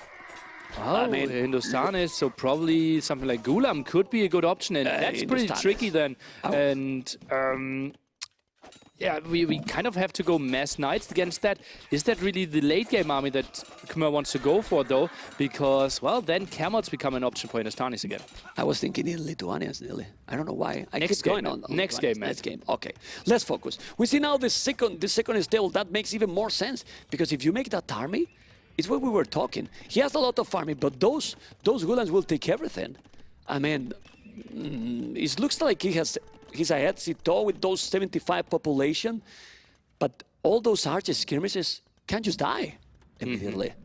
Yeah, 25 against 7 military scouts pulling the spearmen out of position. Siege workshop needs to be rushed in. That means fewer villagers on gold. We have 300 gold floating, but only 6 on gold right now. It's going to be tricky for Valas to weather that storm. Yeah, oh my God, he needs the castle immediately. He has the stone, yes, but he's not building. He has 1 tower only for all these farmers. The camels are there, but there's so many crossbows. Where to build the castle? He might be thinking, I don't know, where I'm gonna build the castle now, because he really need to do something. The siege workshop is there. He has 1 scorpion coming only. This is looking rough right now for Valas. He's trying to move all the units, but he's losing now a lot, nearly. And also the idle time. Yeah, work efficiency going so down, as you can see, dropping below 40%. Villagers have to run, more units are streaming in, and just continuous stream of units. You see more and more blue dots coming over, farms in the back completely idle, berries pushed away, so much in the town center now. Citeaux relentless with his aggression. Really crazy aggressive game by Citeaux. 84 population. Still, we don't see the castle, but then I know that is difficult. Probably he's not building because he wanted to do in some spot that he cannot do right now. But if he's not building the castle, how do you stop this? Yeah, it's pretty much impossible. Right? He was really counting on getting that one up. Maybe right next to the gold could have been an option to at least zone out one area and then try to deal with this army, because the next attack is already coming in. Yeah, the knights are there. He wallet. He's fully walled. He has the tower. I like that. But those camels are not super strong. Only bloodlines. Only bloodlines. Not even any upgrade from the plasmid. The Scorpion is down. The tower is doing some job. Yes, but there is no army. 27 for 6 army. Still no castle happening. Open on the right side. Citeaux is about to get the first game. I don't know how much time Valas can hold, but it doesn't look great. And I really believe that this is the GG call. And Citeaux, what a gameplay, Nelly. What a gameplay, really, really quick there. Oh yeah, and that's exactly what we were hoping to see from him, right? We felt like Hindustanis, they will dominate the game once we get to late Castle Age. If we go to Imperial Age, Khmer running out of options, and therefore Khmer needed to play aggressively. And now we have to think about it. If we know that Khmer is going to play stable plus archer range, only going stable here for Hindustani, was it maybe a bit too greedy from Valas? Yeah, probably. I mean, why not to go also full feudal, like you can do? Yeah, he wanted to go full feudal. I think he delayed the first archer range, but then he was 1 archer against 3 archers, tried to catch up in numbers, went for the second archer range, tried to defend, but Citeaux kind of already got the upper hand there. Obviously, those berries that far in front really hurt Valas as well. I think production also liked the elephant. Okay, it's gone now. Well, let's see what is gonna be the next map. Game number 2, and Valas has to win.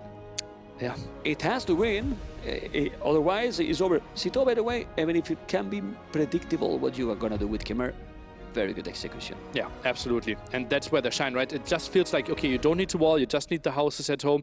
Valas still did a beautiful job finding lots and lots of villager kills at the back base of Citeaux, so crazy raids there, but also then took some hits against the Spearmen, while Citeaux did a brilliant job keeping his scouts alive.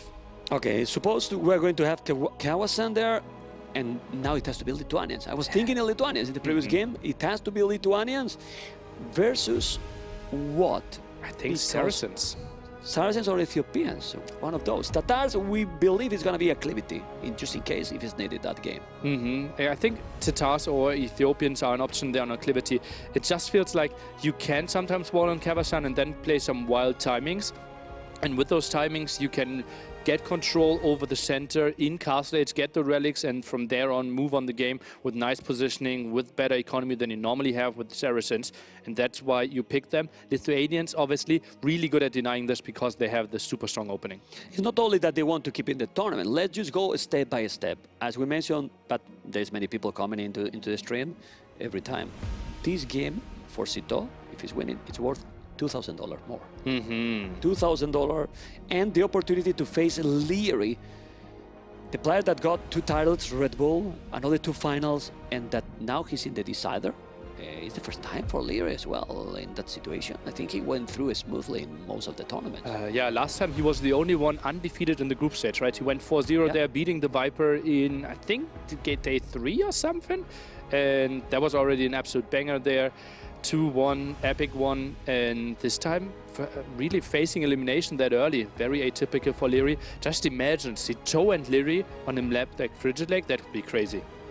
Yeah, well, the situation has changed a lot with the matches from yesterday, but I don't think even the players that can maybe now face, well, it's the Viper actually. If they win, the Viper Leary can happen in quarterfinals. Indeed. I don't think the Viper is also really happy about that. He can't be, yeah. And we see Saracens, so very likely that Kawasan will be map 2 here. And now the thing, Valas, I would assume we will see Elites on the table pretty soon. I think it's going to happen very soon, guys. They are so focused. So, well, they're not clicking too much, but they're going to be there. Kawasan has to be the thing. Yes. Just so much on the line here for both of Scout- them. Valas, Do we he know? looks reasonably relaxed, right? He smiled 10 seconds ago. Was he smiling? Yeah. Was he smiling? Ooh, Byzantines. Ooh. So no Lithuanians. No Lithuanians. Are we playing Lithuanians on Acclivity then? Because I think that has to play the play. Kazakhstan Byzantines. So Byzantines, obviously, you can contest the pawns and your Fire Galley because they shoot faster. Win the 1v1 in Fire Galley wars, so that's a good thing. Sometimes the faster aim timing is a good thing as well. You're also healing faster. And indeed, we are seeing Kazakhstan. Stable opening here by Sito. We have seen some market abuse and mass scouts being played. Archer range opening by Valas. Game number 2, guys. Sito as a blue in the south. Valas as a yellow in the north. As mentioned, as Nili mentioned, the stable already there. Remember that the market is only 75 wood. Both are exploring each other. Now he knows that Valas has archery range, which is expected, even more with the Byzantines. But you don't know what the Saracens is going to do. Do you think Sito is going to go now also very aggressive in Feudal Age, or he will try to go as fast as possible to Castle Age with this civilization? You already see the second building here, so it's going to be Scout Archer again. Has 2 villages on gold, so maybe mixes in some skirmishes. Feels like if I go for too many archers, that's too easy for Byzantines to counter that. And look at those walls here. Vala's base, it feels like he's walling with like 5 villagers already. Yeah. It's pretty wild. He's rolling a lot, but I'm surprised a little bit from Sito, a tower. Usually you see the market, so he's not thinking on using the market, at least not for now. And then going more aggressive. Valas with fletching already. He's microing properly. He has now the double archery range. Let's see what happened with that village Mapo. Okay, he's saving that one and he's still walling. But this is too much village walling in the early game, Nelly. It's a lot of resources that you are not gathering. It's quite weird, right? That we're going for that many walls, and Sito could see that still went for the defensive tower. So both players, maybe having some nerves, now goes for some more farms. And neither player really sending a small yellow or blue dot towards the pawns, which surprises me. They are not going for the water. They are not going for the water. Remember that this Valas home map is scout and archers. You need to pick that skirmisher. That scout can get really, really good value. But now those 3 scouts can as well do the damage they did. And he's going around now with the archers scout fletching already for Sito. Population better for Sito. And having the Saracens, if you are ahead in military with the same village number, you might be just happy. Let's see, Fletching comes in. Oh, those archers, I think they're diving in a bit too deep. Dowd took the 1-0 in a really long game 1 there.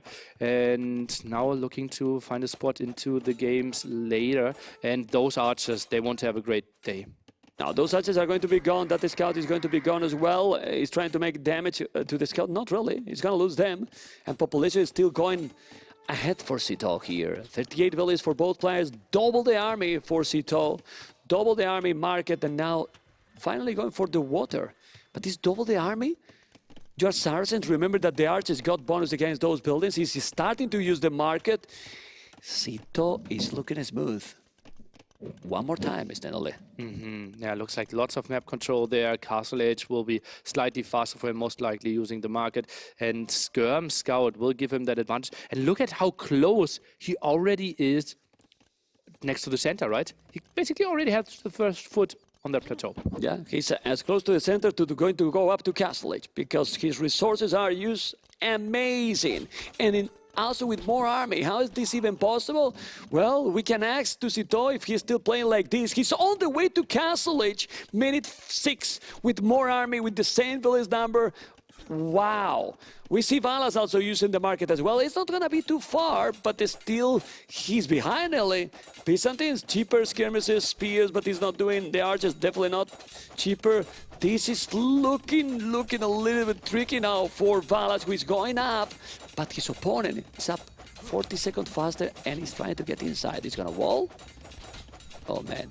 It's Saracen's bonus. It's difficult, Nelly. Only 2 archers helping out there, but yeah, still being annoying. And the most important thing here for Sito is basically know, okay, my opponent will keep his archers at home. That's the main goal of this attack. Spearman trying to scout a bit if there might be a dock at the left-hand side. Now the egg base is getting completed here by Sito. Will be fully walled at the sides there.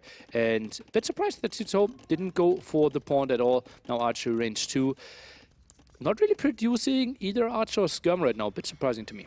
Yeah, well, that's what this makes that Valas is now ahead. He has now fishing ships as well, so Yeah, it's going slower to up, so you get time to make more villages. But let's see, KD 5-0 to Cito, but didn't kill any villager to Valas. So Valas is still okay. And we have to remember that Byzantines, the longer the base goes, they're very dangerous. You can go up to Imperial much cheaper to the next age. But what is the next following? He catch up in numbers, Nelly, and this is quite a lot of archers now for Valas. Oh, stable It's shot. double. Double is that is stable, double archer range. And I like the composition here from Valas. I mean, 11 archers, he's going to have more archers than his opponent. Yeah, a lot for more. sure. And quite some resource there. Now we see the university. Feels like both players might be playing this one to see for quite some time, but Valas still keeps the stone. Spearman went down there, Ripperino against the Tiger, 1 HP, 1 kill. And yeah, earlier Castle Age for Cito simply gives him this control here. Wouldn't be surprised to see Monastery pretty soon. Let's see, isn't better Byzantines in a 1TC approach than Saracen? Well, if we go crossbow, it doesn't really make a difference, right? Well, but the thing is, Cito with the Saracens, he has been using the market a little bit more. Let's see now the archer is taking those scouts, the camel is going to be there, and not too many crossbows that we mentioned. All these kills has been without the average elite skirmishes as well. So if he had now quite a lot of archers and skirmishes, what is the following here from Cito? He's going to need some siege or knights in LA. Yeah, he is going for ballistics in a spot where lots of people would have thought about going for Siege Workshop, right? Because Mangonels are so good against all the units that we see here. Valas could have pressured the goat, could have pressured the woodline, could have pressured the archer ranges, but still wanted to go for the guaranteed damage. I think Elite Skirm is something Cito should think about as well. Well, Elite Skirmishes is already there for Valas. He doesn't have too many, but probably a note is doing the armor right now. Ballistic finally kick in, and military numbers better for Cito, but he has double archer range. Reinforcements will be good. Oh my god, that micro, and with ballistic it helps even more. But still, the +2 here got to help a lot, Nelly. Wow, absolutely. Skirms now in front, but without ballistics. Cito's trying to mic to the side. Look at that KD, 16-8 right now. It's a pretty solid job there. Villagers getting distracted a bit at the gold, but just feels like, okay, enough elite skirmishes are out there. Not really the fight Cito wants to continue taking. Now the Siege Workshop. Yeah, you need a Siege Workshop because you're not going to kill against Byzantine like this, but Valas is going for the second TC. 4 villages ahead, military numbers is still behind, but he needs to spot it. Fog of War, please, for Valas, Mr. Mapu to see, and he spotted already the Siege Workshop. He can see it already. Thank you very much. And population almost the same. Monks or Siege from Valas here now, Nelly. Tricky situation. I think if we go for monks, it has to be with redemption, trying to convert those mangonels.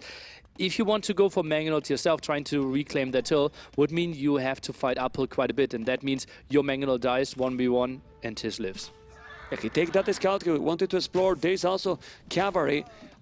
I don't dislike Vala's position here. Pushing away quite a bit. Crossbows not really defending that one, and that's what we said, right? Siege Workshop a bit earlier. If he had one mangonel with all those crossbows, Valas could not go up that hill. Because now the average what he invests here, ballistic, is kinda not that great anymore. Well, that knight gonna help. He has to go back. But what is Valas doing? What is the following? He has more knights trying to kill the Siege Workshop. I don't see any siege or monastery, but two-tone centers. He's killing the knights. You have to be careful, but he's fine right now. Military numbers is still ahead for Cito, but he's not pushing anymore. And then Byzantine with double TC and water is getting ahead in the economy, nearly. It's a bit like it. That Hero Knight pushed away lots of skirms. We're down to 4 skirms here. Now has to give up that hill. Oh, that was a good one for Cito. Yeah. It felt like the knights needed to be at the front for Valas. Yeah, for sure. It was hitting the siege. I don't know why there, but now he's doing the siege workshop at third tone center. Remember, guys, that he's not going to get surprised at all. Valas has tone patrol with Byzantines. The problem is that he has a safe goal. Yeah. He has in that tone center on the right. And another TC on stone. He's having everything he needs. He's balling okay, but that's quite weak. He lost a villager. That is the first villager Vala lost in the game after all this aggression. That's sick, right? It's how crazy. He fitted those. Yeah, that really shows how good his defense was there next to the archer ranges. Very heavily going on stone here as well, right? He had like 15 villagers on stone, some at the top, some at the right here. Some of them might go into stone. So maybe thinking about a timing there where he fights a bit longer in Castle Age and then tries to get a castle But up. he's coming with the mangonel. I don't know if Cito can see that mangonel yet. Not yet. Now he can spot it, and he did it. He's now trying to micro. This mangonel fight is so important. Right. Because military numbers is running away. He's going away. That spot is definitely not the best. Mango pop at the bottom. Could be coming out there. He's coming with another. He's going to come with another. He's going to go. Oh! he's taking that one. No, he's gonna beat the Mangonel outside from where he's gonna take it. He got it, but I don't know if he lost the other in the north. Did he lose the other in the north? 1-for-1 was. It was 1-for-1 because there was another behind those houses. He's gonna try to repair. He's repairing. He's so many arches, but 5 villages repairing. He's doing a really nice job here, Valas, who is still ahead 10 villages. Sito keep going aggressive. He's doing his scale bar in armor, but the longer the game goes, it feels better now for Valas. Yeah, I agree. And the thing is, like, Sito has the center for what feels like 10 minutes now. Not a single relic picked up, not even a monastery built, man. Yeah, well, relics is important. It's more snowball. If it was Lithuanian, it's definitely not. And with 3 TCs, he feels confident and know that even if he take the relics, he say, well, I will drop a castle at some point, and then maybe I can recover. We'll see. We have a lot of crops. He's now adding TCs, but the difference in village numbers is already there, Nelly. So workers indeed. Eco upgrade-wise, we are looking at 3 versus 2, so not the biggest difference, but... Mangonel down. He's gonna take another. If he's taking that one, he need to kill it. He couldn't. The knights are there. He's knifed that Mangonel, and another is coming. Byzantine is one of the best civilizations to defend. Correct. More HP on their buildings. You have all the counter units cheaper with the skirms, spearmen, and camel line. So lots of options there. Also, all the upgrades there on the buildings if you want to go for towers. But for now, just uses the bonus of the more HP on the siege workshop. Crazy. The aggression force for Sito still didn't take too much villages. Now I see 6. I don't know where he took that economy. Now it was for the water maybe. If he kills some fish, I don't know. I missed those because I don't see quite a bit, mem. Yeah. Right? We only have 21 on food. If he wants to go for some knights or camels, it's getting tricky there to have enough production. He's coming now. He's gonna try to snipe that one. He can. There is a lot of army from Sito who keep the pressure. Village number is still the same. Castle. Where is gonna make the castle, Valas? He's gonna make it here just to protect the goal, because right now he's feeling the pressure. He has the stone, or just go to the left to your main goal. Ooh, Mangonel down. He's gonna take another. He move it. And he's not taking. There's a lot going on now. Sito took that Mangonel down. He's still killing all the knights. Yeah, really good move. Really nice from Valas. Valas floating quite a lot of resources. Now going for TC4 here. Did not go for... That was an interesting castle. Wow, how defensively he built it. Only with 3 villages as well. Do you like that castle? I'm not sure about that castle, you know. I mean, right now it seems all the action is here. Why you don't make the castle in between the other 2 goals on the left? And then you secure both. There's no action there happening. You secure your main, the other second here. You make the castle there. One Mangonel could deny it, kind of. Well, we see everything. They don't. Yeah, exactly. And Valas, he feels, okay, I can defend with Mangonels, and now he goes for the counter-attack. Tries to make something happen. I think Valas might feel that he's more near timer than he actually is, simply because Sito only now 2 relics. Yeah, that's true. And now we have ballistic there. Military number, Sito is still ahead. 13 crossbows, 2 skirmishes, and I would like to see a counter-attack. What is that coming from the left, Mapu? Is that a counter-attack with ballistic there? Is he open? He's not open. He's safe. Wow. Is there any hole? Not at all. Doesn't look like it, yeah. Not at all. There's now a knight floating there, but the Mangonel, I don't like that castle. I mean, he took the Mangonel, okay, but he's not really defending properly. Now with ballistic, he might pick some villages, and the economy difference is starting to be insane. 94 villages, Nelly. 94 villages. Doing now Wheelbarrow is having also Bozo. Valas is in a very good position, yes, but the Saracens market, I hate Mangonel shot, man. He's gonna take it, no splitting the units, but man, I cannot focus in those battles when I see that now Sito, he's selling absolutely everything. I mean, Hero Tiger from earlier, by the way. He's naked now. I mean, he's naked, you know, metaphorically talking, you know, because now he has nothing, but he's on the way to Imperial. This transition to Imperial with 30 villages behind, it's worthy? I think Sito needs to hold the hill, and Valas knows, okay, my economy apparently is way better, because I can look at the score. My fights weren't like that much better, so I know this has to be going pretty well for me behind all those fights. Adds more archer ranges, and knows maybe I can overwhelm you. It's going to Imp, and that's not too far behind, man. Yeah, Valas is going to Imperial. Remember that you need exactly is 660 food to go up. It's a lot less. It's like 33% less. So well, you can see 30 villages more is still behind an army, but now he's gonna raid. He's also raiding here. And look, ignoring the middle. Valas is ignoring the middle right now. Not because he wanted, probably because Sito forced him to ignore. And it seems to be working. It's true that there's double the army there. So many crossbows, by the way. So many that it's gonna be Arbalest. But with Byzantine Lily, you can spam skirmishes all the time. And that's what he's doing now. As we can see, Skirm Cross as the mix in the queue there goes for more villagers, so economy is good. Still the question is like, how do we get control over the center? Yeah, he has a castle, but I feel like chemistry should be our first focus, trying to get some bombard cannons, because Sito will have a castle in the center pretty soon as well. Yeah, we have so many crossbows now coming. Still, but he's housed. You don't have to be. Oh no! Don't lose now! Don't lose now! Oof! He noticed. He noticed there's two minors and a skirmish. If he loses now, just when he's going to be Imperial. Oh boy! Optimistic castle, man, right? With the two mangonels around there. Obviously, the outpost sees everything. Doesn't know that the castle is even greedy. I will say. Even greedy. I will say. Look at the castle. Can we see Vala's point of view right now, please? Mapo, just fog of war. He see the castle. He see the castle. He's coming now with 3 mangonels. The archers. If he's not doing this castle, is gonna be probably game for Valas, because if he denied that, ooh, he got ballistic as well. It's so many archers, but these 3 mangoes, he cannot make that castle. Or the mango nail. Ooh, he take one, he's gonna take another. Valas, he's losing all the mangonels. I can't believe he's losing 3 mangonels. He lost 3 mangonels for 1, and now he's gonna make the castle. Oh boy, that micro. That was a hero mangonel for Sito there. Only stand 8 villagers, lots of losses there. Still denying quite a bit, and skirmishes are solid. Upgrades are coming in for those skirms and crossbows. We can go for the traps, and I think this castle won't stand long there, man. It's Suden, it's probably Suden, because all the upgrades are now kicking in there for Valas. Valas is having +3, he's having chemistry. Even if he didn't have a castle himself, bombard cannons, remember, he's not doing... Valas is playing this really, really well. Sito is trying his best, he's trying to attack all the time, but the Byzantine's power. Byzantine power, and we see Sito.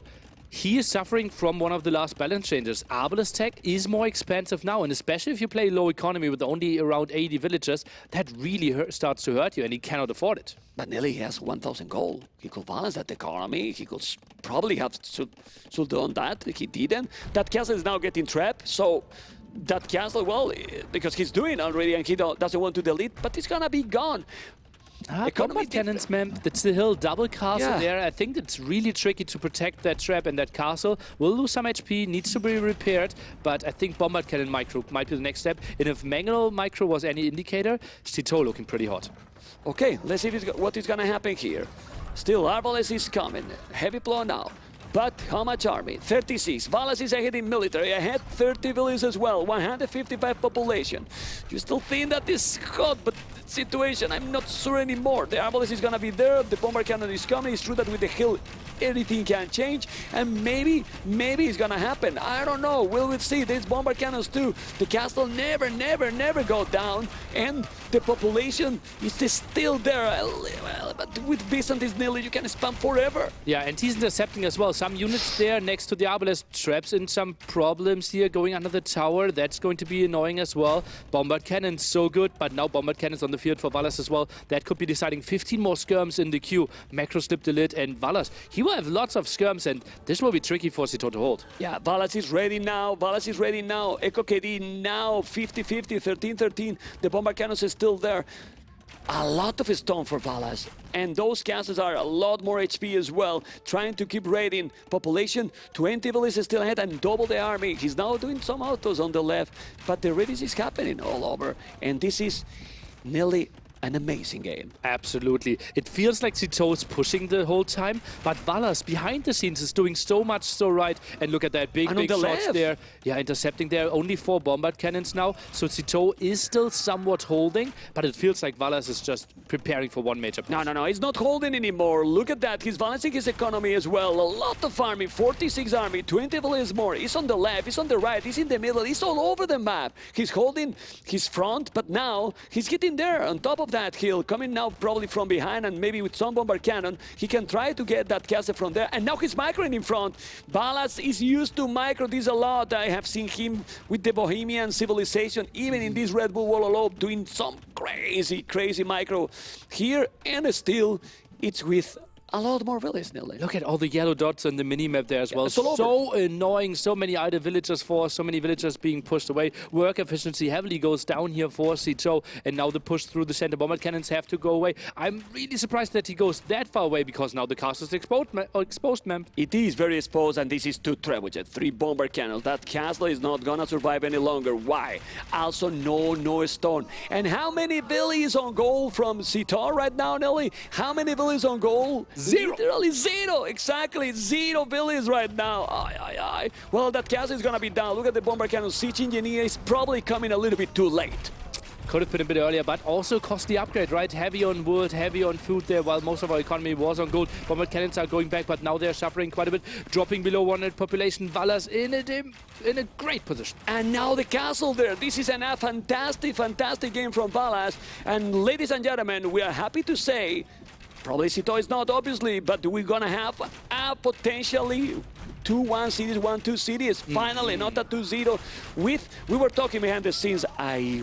We believe this is GG call that this series could be a close one, and we're gonna have a decider game, Mr. Nelly. Oh yeah, and we are going to Acclivity, and look at that, Valas. He is relieved. He is focused. He's feeling it, and he's like, this was an amazing game by both, honestly. He used the Saracens completely aggressive, and then he had to defend all the time. I told you about the macro. He didn't have a bad macro after all that aggression he got. He was getting aggressive aggro by Cito all the time. We need to add a point there for sure. Okay. Like, had multiple TCs running, and 4 TCs. yeah, that was just so crazy. sick. Also had the 1 pawn for himself, right? Maybe could have made an argument for Cito to get the relics a bit earlier, to maybe get the left pawn as an option as well, because he had the center so much earlier, right? And then the big question is, like, Cito, when should he add how many town centers? So tough to judge for Cito being the Saracens, because this is kind of a push that you so rarely play. It is tough to know where you are in the game. And now we have a legendary map for Game 3. Yeah. Because that map only brings good memories At for least many 2 doubts. people. Yeah. Come on, Nelly. For many Gamer Legions fans, you know, that series, who don't remember? Who don't remember that 4-3 with Tatars and Mayans? I remember every time that I cast Acclivity in the tournament. Yeah. You know? Yeah.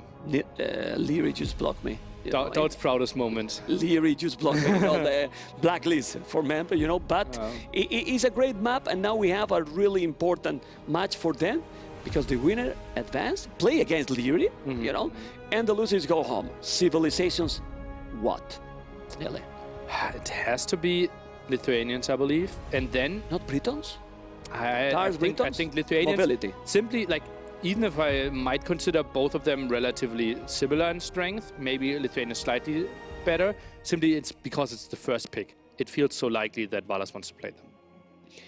And what you prefer, Tatars or Lithuanians? If they pick that, we're gonna see in a moment, guys. But let's see. I'm a Lithuanian fan. It just helps out so much. Like, faster moving skirms help out. We've seen that, like, how they were chasing down those crossbows over and over in this game, if you get ballistics there. And obviously the faster opening scouts could help out quite a bit as well. I think the Lithuanians have a really solid shot here. Yeah, the level is insane, really. Like, we saw the first game, how smooth he plays Cito, and that can make you think, oh, Valas is going to be intimidated. No, not at all. Byzantines, he played his game, Yeah. and look, and you saw how he was with his hand on his face. He's feeling it. He's feeling it, Valas. But we didn't see it in the game, right? He stayed so cool there. But not after the game. After the game, he just start to express, you know, and, well, what we were talking. Tatars for Cito. Lightest, not really sure if there's an option to see them in this game. I think we will mainly see, like, crossbow, CA, and if we go into the very late game, obviously Acclivity, pretty great with the massive hill in the center and the extra hill bonus there for Tatars. A pretty solid choice. Depends how they play, but obviously if they play that aggressive, potentially to go for a late game. But this is a map that you can expand all over. Like, there's a lot of resources. It's an aggressive map because the players play aggressive. But if you are conservative, it can be a booming map at some point. You can move really all over. And if you are going with Archer's approach, you can be fine if you put TCs not close to your main base, like far away. And to task, get extra sheep there. If you have multiple TCs, you want to run around with all the CA, get more food from those sheep as well. And Thumbring for free, pretty lovely as well. And Valas, likely to play Lithuanians here. Let's take a look at this one. And there it is.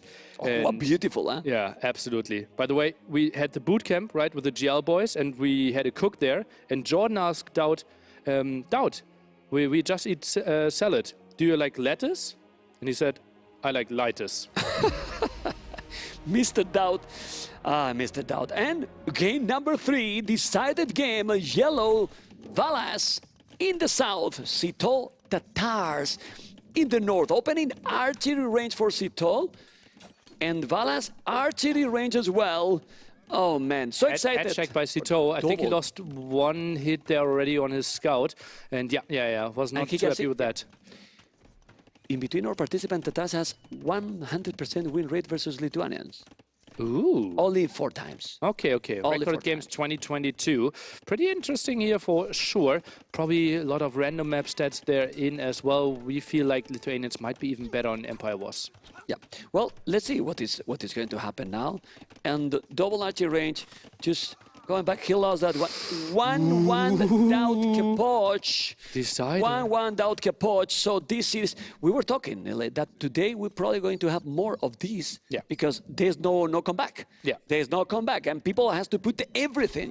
It's not that they don't put in all the days, but it can happen, and right now it is happening. 1-1, and let's see what is gonna happen here with Valas 1, Sito 1. We see already archery range and skirmishes going around a little bit Sito through those trees, but here the skirmishes, fastest skirmishes, as we mentioned, and Sito with the double archery range, but Valas is the one who is taking the initiative now. It seems so. A bit late with his armor upgrade there, but that's simply because Lithuanians, with the more food, just so much easier for them to get to that. But now, nice chase down there. Scout still helping out against the scums, but enough archers behind it. Yeah, he has more army now. 9 army, 4 army. Probably need to go back. He's losing some. He's losing the scout. He lost quite a lot there. 7-2. 7-2 for Sito right now. Is the time for him to go and push.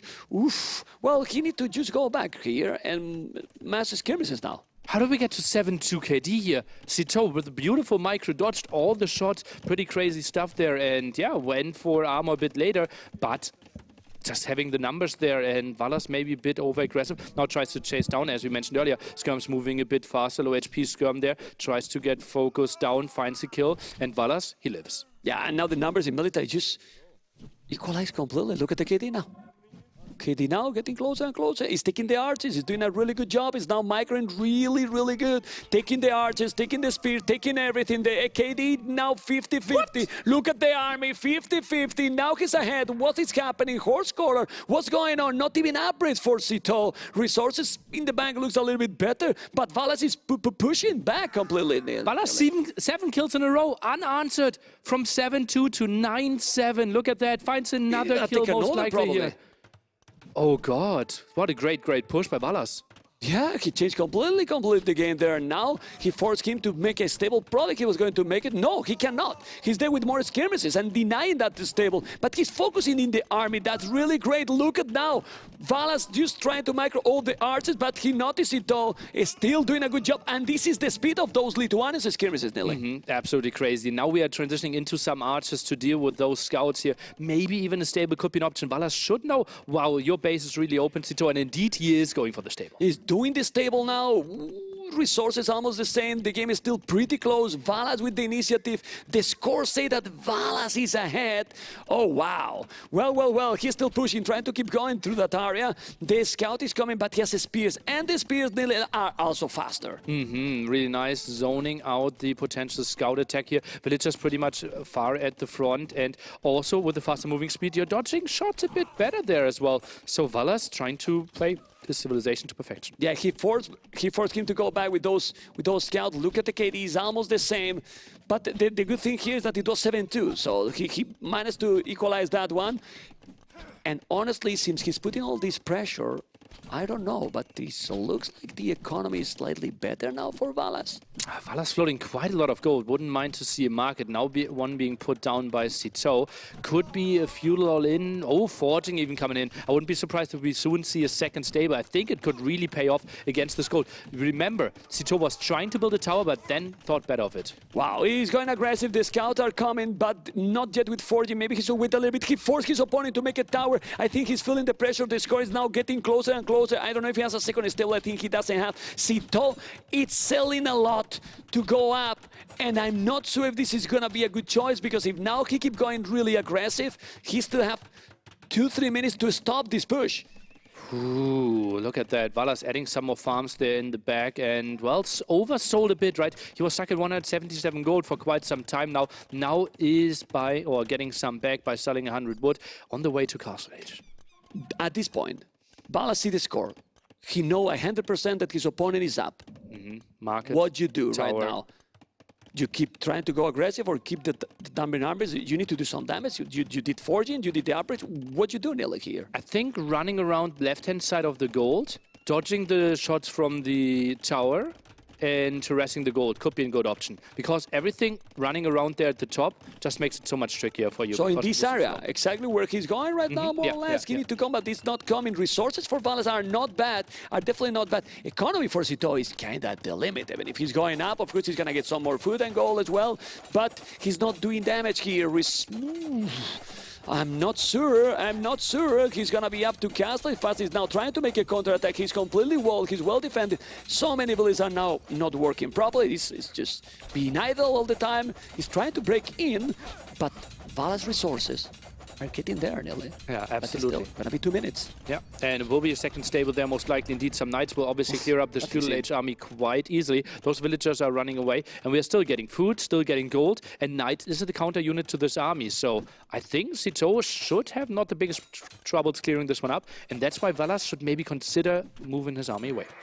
Army away or try to keep on his farm, because if he's going away, he has two choices. He can try to find his army or send to Yellow's base, to Vala's economy. Right now, he's trying to deny the stables, which I think is a good option, because if you don't have stables, then the catalyst transition is not going to be worthy anymore. And those scouts trying to kill the skirmishes. Nearly, he has now 2 minutes. Here, Sito, a little bit less, 140, to make the damage. He's going to be able.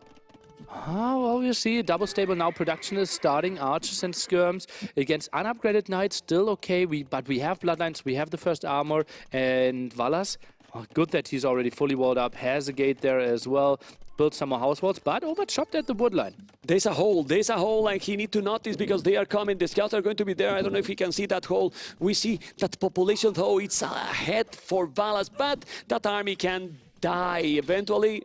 Or right now, we will see. He's gonna take those skirmishes. The spears are there. It's getting time now. I mean, he knows that those skirmishes kinda lost a little bit of the value. He wants to save those crossbows, potential crossbows, and this is still open. Nearly. Crossbow count potentially around like 18 once he arrives. Also, is upgrading his stable a bit, and I think Sito needs to go for the second armor upgrade, or needs to add a siege workshop to deal with this massive wall of crossbows that's coming. But he did a monastery. He's doing now the market here. This is really good army. Now he's doing the crossbow armor, the scalebard armor. Remember that this is Lithuanians. If he gets some knights going, and university is gonna go ballistic. He's going to go ballistic. Oh, he has a lot of crossbows. Yeah, but his opponent is starting to make a lot of knights here. He has 6, 2 more in the queue. The monastery, if he grabs 3 relics, is so important, LA. And it's really easy to grab 2 on this map, right? Because 2 are always spawning really close to your base, 1 in the center there, as we can see. So the big run is who gets 3. If you get 4, then often you're in a really good spot, because you already had massive map control advantages. Okay, let's see what is going to be. There is a lot of troubles coming. No ballistic though. He did the university, and now he's trying to sell some food to get that upgrade coming. But this is so tricky. So many knights. I don't know. He can take those crossbows with this amount of knights. 10 knights, yes, but we have the hill advantage here, even Lithuanians, 25%. I think 2 monks, and then the knights can't engage anymore. Okay, Ballistic already there, so that's why he's not taking. Man, you can feel the pressure. That's gonna be a tone center, an amazing tone center, because now you secure the wood and the goal nearly with heavy blow. Ballistic on the way. Oof, Siege is coming. Chain Barding armor with the +2, 69 population, 79, and the units are coming. It looks a little bit similar to the previous game. Like if the game keeps going longer, if this push is not working. Seems that Valas is setting up in a great economy going. Boso, Heavy Blow, and Wheelbarrow. Crazy, right? All 5 the eco upgrades against 2 eco upgrades. Crossbow still at home. Just wants to grab 2 of those relics. Might need to go for some knights. Map! He saw it. Man, they are on point. The quality of the cities is really good, really high, Nelly. For both players, they are doing what they have to do. He's gonna try to pick that monk, and then that's the problem. The knights are +1/+1. Does have the bloodlines, but grabbing also the relic, he's gonna have a great army, and he's started to expand more his economy. I'm telling you this, Nelly. This is the gameplay that Valas feel confident, feel good with the macro approach. If this is going longer and with 3 TCs, also the Lithuanians are very dangerous. Oh, that knight should disengage. Monk was locking in the conversion. But he could convert. He's not converting, and now he's gonna take the mango. No, he's blocking. He's blocking, but he killed it and now delete it. He deleted, man. Good job, conversion here at the bottom. Did not go through. Knights could go in, but only 2 got in there. Now trying to free 2 of his friends, going through the gate. Won't really happen. And ballistics? No, he has ballistic already. He's going to convert one knight. He's converting one knight. Valas is playing amazing. Blalas is playing amazing. 60 ballists for both. A lot more army. He has ballistic. He has all the economy upgrades. He has everything in his favor at this moment, Nearly. Absolutely crazy, right? And this was starting off so poorly. 2 relics now for him as well. I think this is the spot where you could consider adding like 2 or 3 more stables and then a massive crossbow knight all in. And Tatars, they shouldn't really have an answer to this. And he has a very good economy. Heavy Blow, Wheelbarrow. It's 20 farmers, 17 on goal. Let's see if it's gonna happen. There's more knights coming. He has to be careful. But the good thing is with the army he has, if he keep going with the boom, those knights are not going to do damage also to Valas anymore. He has a lot of army at home. He can defend properly. Let's see with the Fog of War, for Valas' point of view, if he see the knights coming, and he has Tone Watch. He did Tone Watch during Feudal Age, so he can see it. And a second monastery, Nelly. Wow. Coming with the crossbows, doing sanity even. Whoa. 111 population, Cito 88. This is incredible cities already with so many knights coming. Bloodlines and +2. And the economy, ooh, he saw it. No, he did. No, but he saw it. Valas saw it and he's walling. What a crazy read by Valas. Double monastery, something we very rarely see, simply because monastery or like monk's not really a unit that you can attack with at home or like from home towards the opponent, but he knows your score is so low, it's impossible that you are on 3 TCs, therefore it's more likely that you're going to try to find some damage, try to go for some attacks, and then monk's a brilliant unit to defend. Yeah, his economy is really now fantastic. Also, he's not spamming a lot of knights, probably would be a good choice. He's even selling food, he's gonna make redemption. He's doing redemption already. Wow. He's defending with the crossbows. He's defending with few knights. He knows that Cito is coming with a lot of army, so he wants just to convert those mangonels. And then husbandry, he's gonna spam. He's going all in as well. All army, bloodlines. Whoa, he's taking absolutely all the upgrades. His house at Cito, 130 population. He's going to convert in 4 seconds the mangonel. Damn, I mean. Oh, that Mangonel shot. Be careful. You can't lose that one. He converted the Mangonel already. He got few knights as well. And how do you push now? Oh, impossible. Impossible. Mangonel here won't really help you out. And now suddenly it's only knights. And something we never talk about, Lithuanians, monasteries work 20% faster. Actually helps them out in this spot. Yeah, but really well. 48 military, Nelly. 48 military, 40 crossbows with Lithuanians. We want to see 40 knights, or do you expect to see 40 knights? No, we see 40 crossbows. And looking at the stone, we could see 40 lighters here as well pretty soon. Valas absolutely crazy what he can muster up. Look at all those monks. Impossible to engage into this. And the boom, hand card with 15 villages more. Wow. Hand card, 1 point more for the macro. Okay, let's see now. 3-tone center is going to move now with those archers, dropping the castle in that spot. Yeah, or maybe more aggressively, right? Because the hill, you're controlling it anyways. You can pressure this area quite nicely. You're not expecting your opponent to go to him too quickly. 7 monks? If he's micro now, I don't know if he's gonna micro that amount of monks. He's coming with so many knights. The monks are there. He's going to convert. He converted the Bangalore. No, the knights are coming. If he's not killing in this base, he's raiding. He's raiding at the back. Look at Mapu being on point. He's trying to convert the knights. When the knight has come, everything is gone. Not anymore because he got so many monks. But so many knights. He's converting. That Bangalore is going to still alive.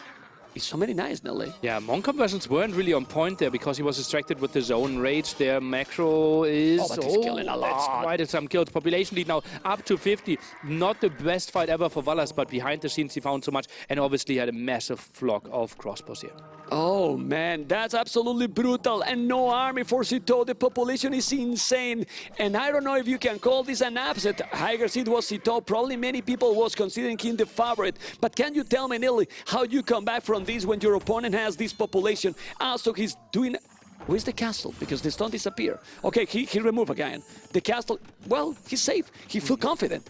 Protecting your two relics there makes a lot of sense as well. He knows that the push is likely to come, right? He knew he was ahead in villagers, and he also knew that he just killed like 10. So he is 30 ahead, massive amount of wood, maybe use the market a bit more on the way to Imperial Age. Valas is playing this one brilliantly. He's playing amazing. He's playing amazing, and the Finnish players with 150 population, because now his house is doing, in this game, a domination. Absolutely. I mean, it's So a good. total domination here by him. He's now going to take the knight. Look at the monks here, trying to convert more. He's probably going to try to kill now. No, he's trying to snipe the monks all the time. But it's too many crossbows. And now just go back. He's converting again. Crazy resources. Oh, forward castle of Citeaux tries to go really aggressively, easily trapped though. We know that everything's already prepared. Crossbow not doing too hot. Maybe Mangonel shot over the wall could be an option here. Crossbow, they need to get away. Oh, man! The Mangonel, well, he's killing, but he deleted the Mangonel.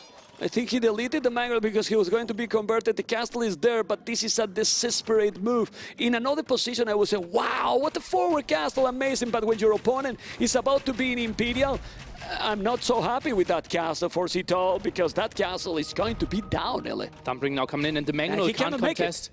Yeah, he cannot make it. He deleted. He deleted. And now another castle at home, and he's winning thanks to his economy and also not letting Citeaux to get at home at all. Yeah. He has killed 1 village in the whole game.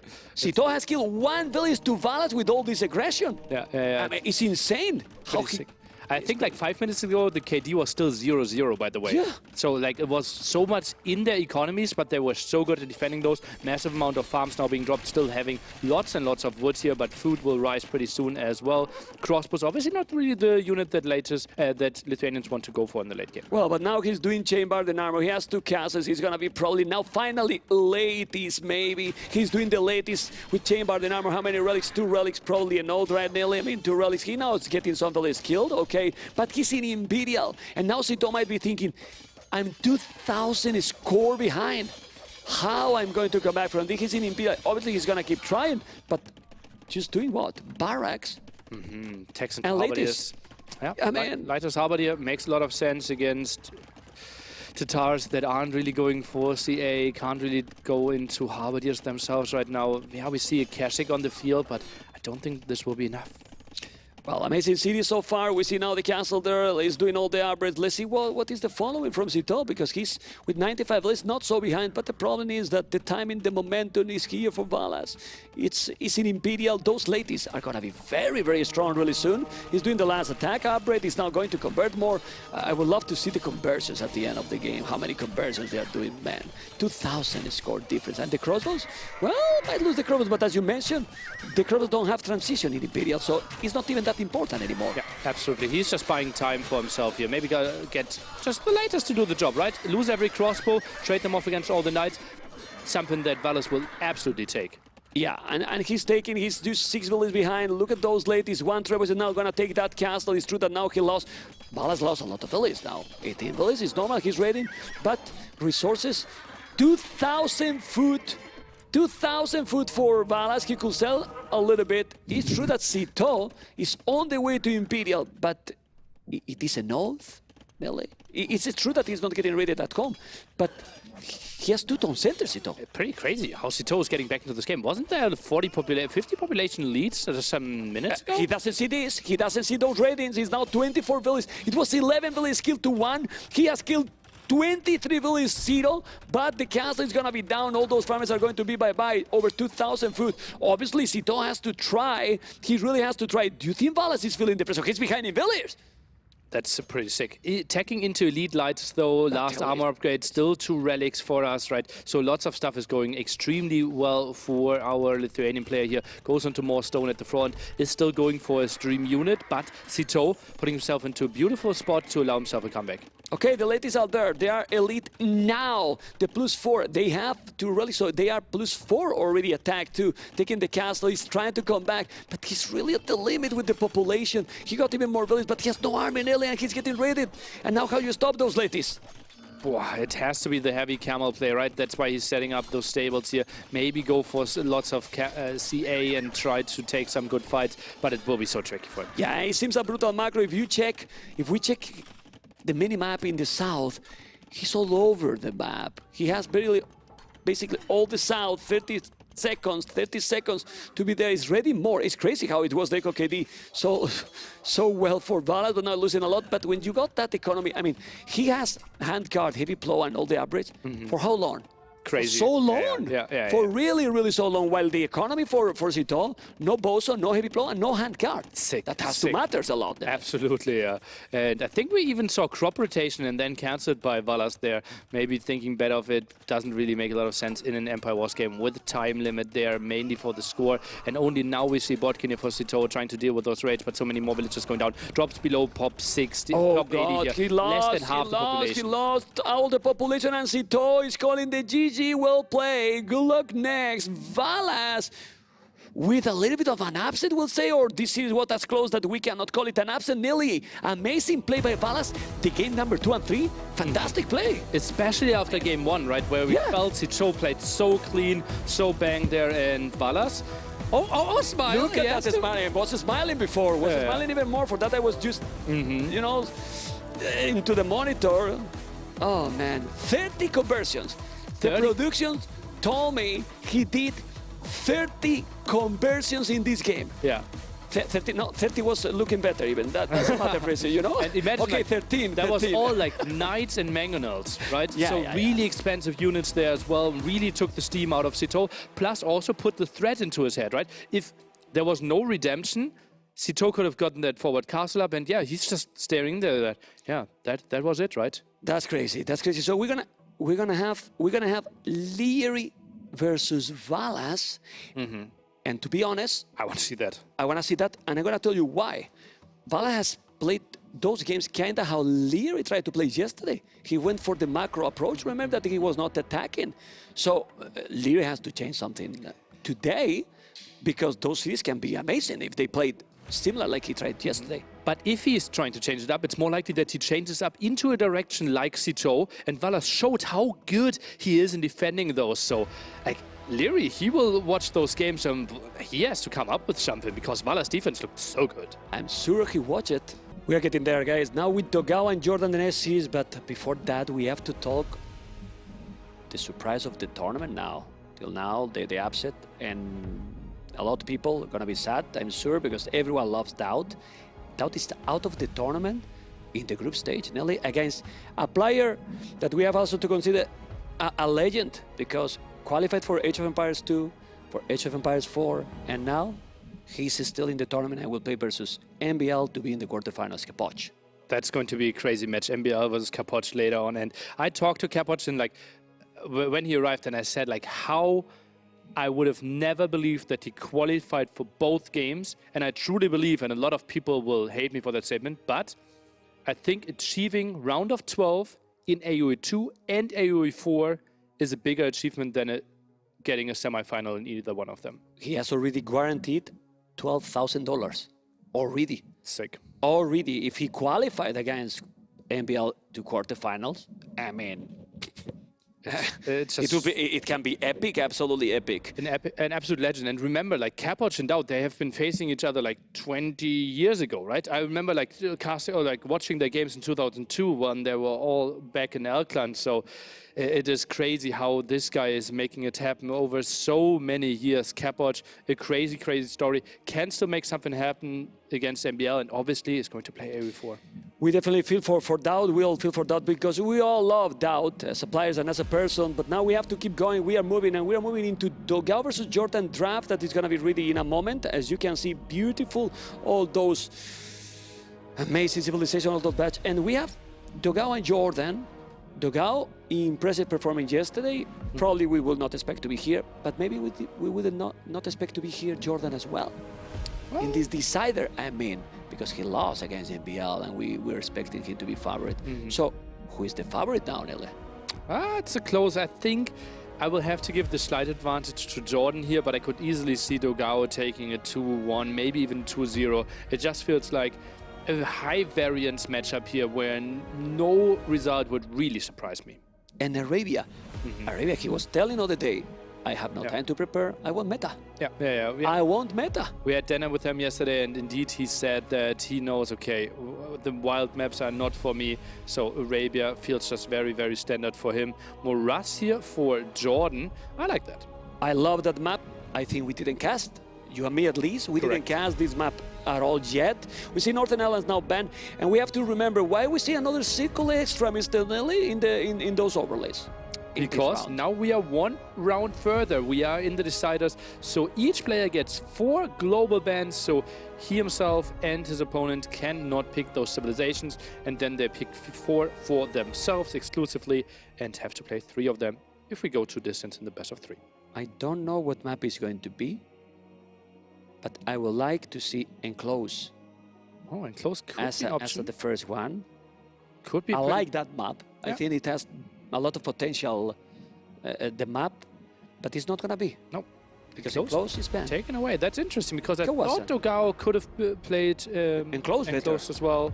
Better than Kawasan, no? Well, Kawasan, remember, like Dogao has played multiple Red Bulls as well, so he knows the map in and out as well. He trained a lot for the qualification, so I think he will play Kawasan probably like we played it like 2 Red Bulls ago, but I don't think that much changed. Okay, I think he's happy to go with the maps. Actually, since he's Tiger Seat, he had the choice to pick Enclose or Kawasan. He picked that one, so it's what he wanted. We don't know about Jordan because it wasn't his choice. But now civilizations, Arabia can be many civilizations to pick. So they are going to try to probably eliminate civilizations for Kawasan and Moraz. And we see already Hindustanis. Taking that one away. And I also think the first picks will be for Moraz and Kawasan. Like Arabia pick will be for the 3rd, 4th pick. Aztecs taken away. Dogao does not want to face the Mass Eagle Saracens. Kind of a ban against GL. Yeah, well, let's see. Arabia, Moraz, and Saracens bye-bye. Hindustanis. Are we going to see some Mesoban as well? Ooh. Lithuanians and Tatars. Finally, Tatars being banned. Okay, although we don't have acclivity, kind of interesting. Probably didn't want to face it on Kawasan. I didn't expect Tatars necessarily to be picked on those maps anyways. But can be picked on Arabia. On Arabia, a late pick there for sure. Very strong. Now we see Gojara's banned and Cuban's banned. So the Wild Sifts, banned by Dogao. That sounded like Byzantines. Byzantines, right? I saw like, and oh. Okay. Look how he put the hand, did you see? Not even the camera is going to see anything. He's hiding everything, absolutely everything. Now we're going to start with the picks in a moment. Franks, feels like Kawasan. Yeah. Saw it earlier, saw it being used. Jordan now with 2 picks in a row. Villager knows, okay. Bulgarians here, feels like potential Moraz pick. Yeah, very strong for And Moraz, Jordan has another one. Goes for Berbers. Could be Kawasan, could be Arabia. Remember, Jordan, yes, they lost to MBL. With Berbers. On Arabia. Yeah. Don't want to repeat that one. And now let's see what he's going to pick. There is so many civilizations. I couldn't Dravidians. Oh, and For Dogao yesterday evening even asked me, Nilly, do you really think Dravidians are that strong? Because Jordan played Dravidians on Arabia, and I told him, like, I can't talk about that. And he was fishing for information. That sneaky little guy. And maybe he's like a pick to don't give to Jordan. Maybe he's not gonna use it. And then he's just taking it. You know? He said it's not good on Arabia, he thinks. Maybe it's a better pick for Kabasan or Moras in his eyes. Vietnamese as well. Ooh. For Moraz can be very dangerous, I believe. With the short fish there, they give you double opening as well. Mayans for Jordan. Could be an easy Moraz pick, could be an easy Arabia pick as well. Well, Mayans is always dangerous, you know. It is really always dangerous. That's why I will have banned more civilizations like Mayans than Tatars. I mean, Tatars is good, but I mean, I don't know. But you can pick Mayans if you don't ban it, ma'am. Yeah. No, I mean to ban. Magias to close it out there. Could have been an option for Kabasan, even Moraz and Arabia. Kind of an all-around civilization. Gives you quite some aggression. We didn't see the last pick of Dogao there, I believe, right? No, I missed it, but we're and it's now fleeing. What? Well, he got Winchester Banner. He got Winchester Banner, you know, so... Okay. Gods. And Jordy's smiling there. God? Dogao? God? And Dogao giving us the wink. He's saying like, you can watch. And they smiled, both were smiling, guys. It was a very nice one. They just crossed through here. Both players, they are going to the room, and Dogao was like, and we didn't have time to ask about Dravidians. We were having dinner last night, Mr. Yo, Dogao, Nilly, and me. Be jealous, guys. Be jealous, because you have to be great guys. You're not jealous, right? I'm not jealous. I was there. You were there. Yeah. Okay, and let's see, because we're going to see now Mr. Dogao, how confident he is after grabbing information from Nile. Seems like he's focused. He just thinks like GL, Dravidians. Now I play Dravidians on Arabia. Do I play them on Arabia? Did I try to screw with Nili said so that he talks to Jordan and makes my great game plan all work out? And then I pick Goth. Goth could be an option for Moraz as well. If we it is. Maybe go for Wild Man at Armor in. But honestly, like, aren't we playing Bulgarians then if we want to go? What about Goth with Mayans? Goth with the Mayans, but is like, aren't you dying before that? Oh, yeah, and in what map? It has to kind of be Arabia. Yeah, it's still so tricky. I think Goth is really could just be a throwback pick, but then why aren't you like throwing something at your opponent to think about? Yeah, maybe. Let's see, because now we're going to see Jordan, and Jordan, we know more or less how he's going to be. Exactly like this, smiling, smiling.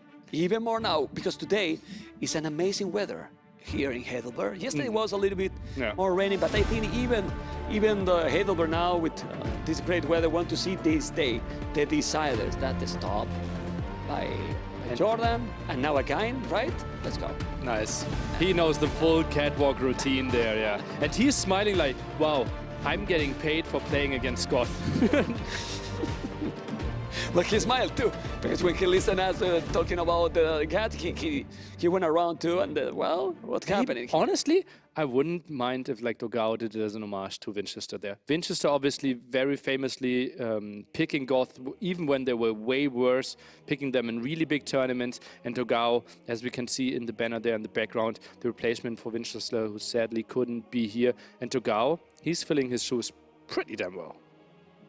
Oh, so excited with this series, because I want to tell you that after the previous series, I was thinking in these minutes, this is what I want to see, because I don't really recall big mistakes by Cito. And look at this beautiful video presentation from Dogao. How nice is when people smile. How nice is when people smile. And now Jordan.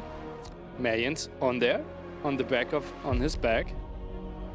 So it makes lots of sense that he will play them.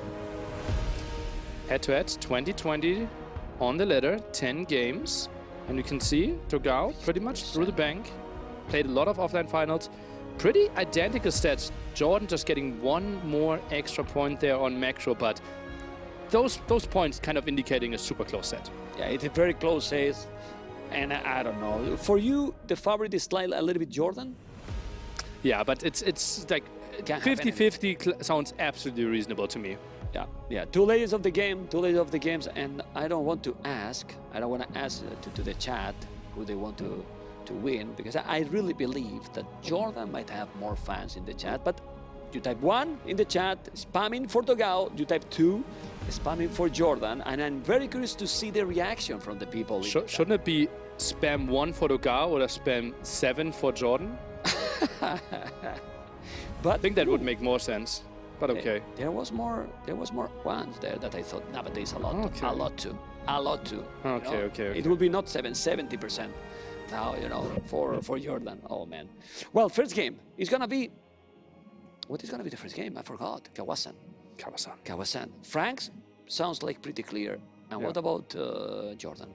We had Mayans, right? Yeah. Could be an option. Maybe we can take a look at the Swift draft again. Berber's also a good option, right? Because you want to make that big car stage push happen. I like Franks against Mayans. Franks against Mayans. I like that. Yeah. Like, I think like so as well. Franks, I think is good against Mayans. While Berbers can probably counter better with the Camel Cheapers Knights. I mean, all in Mayans, you go all in with Franks, and Franks is fine. I mean, or can be fine. So where are we playing? Then it has to be Dravidians or Moras, kind of, right? And then I we are think so. playing Arabia. Vietnamese trying to counter Mayans here. Well, remember that one civilization is not going to be used. So, and I don't know, maybe it's a mind choice that like trying to confuse your opponent as well. It can. Like if you have the 3 really secure to pick and you pick one like God or Vietnam, you make him to think like he's going to pick that one and then you debate him. It's a possibility. I mean, you have 1 extra civilization. Yeah, that will be really interesting. If somehow Dogao gets in a boomy scenario where he can play Goth against Mayans and gets to Huskarls, then Mayans obviously don't have a single answer. And this is Bengalis, right? They are trolling us? Yeah, I think so. Maybe Bengalis was the pick 4 and Goth was just wrong in the overlay. It's maybe... Or this is... Can production tell us... Maybe they didn't have a Huskar because they thought, okay, Winchester isn't coming. Nobody's going to pick his God. You're right. The remove. Yeah, well, that's Bengalis. So, Bengalis for Kawasan? Let's see about that. I don't know. I think some heads are flying there, and like people will be running behind the scenes and trying to figure out what really happened in Dogao, as we see replacing Winchester there, the new challenger from Brazil, played Red Bull 5, probably the strongest player that didn't qualify. He changed Dogao pick Franks. Okay, so he picks Franks there for game 1 on Kawasan, so no big surprise there against Berber. So Jordan has to be happy with this matchup. Yeah, Berbers is good. We're gonna see a lot of cavalry probably if the game go for Castle Age. Oh man, potentially can be an amazing game. But it's all about how the transition it is. If you're gonna go feudal a lot, if you're gonna transition faster to Castle, it depends who's having the economy and going there. It's all. I mean, a lot of things to see right now in LA. A lot of questions that we are trying to find the answers. Berbers, if they can get to their proper setup, if they somehow, for example, get to Camel Archers, I think it gets really tricky for Franks there. Franks, they have to go aggressively in feudal age, get the center control, and then hold that one massive initial push from Berbers. Probably have to play like a knight composition with either monks or pikemen. Let's see what is going to happen. We want to start the games already right. I want that people start to write 14 in the chat because we're going to start. It looks like this is starting. You can see the game as you can see. You can see the game. And Mapo is about to join. We are all about to join. Ladies and gentlemen, the first decider of the day, remember, playing right now for another $4,000. Spot in the quarterfinals, so much more chances. Jordan against Dogao, it's on. Jordan Berbers, yellow in the south. In the north, as a blue Dogao with Franks. And during Red Bull Legacy, Berbers has been drafted 57 times. Bengalis only once. Thank you for that information. It's very important.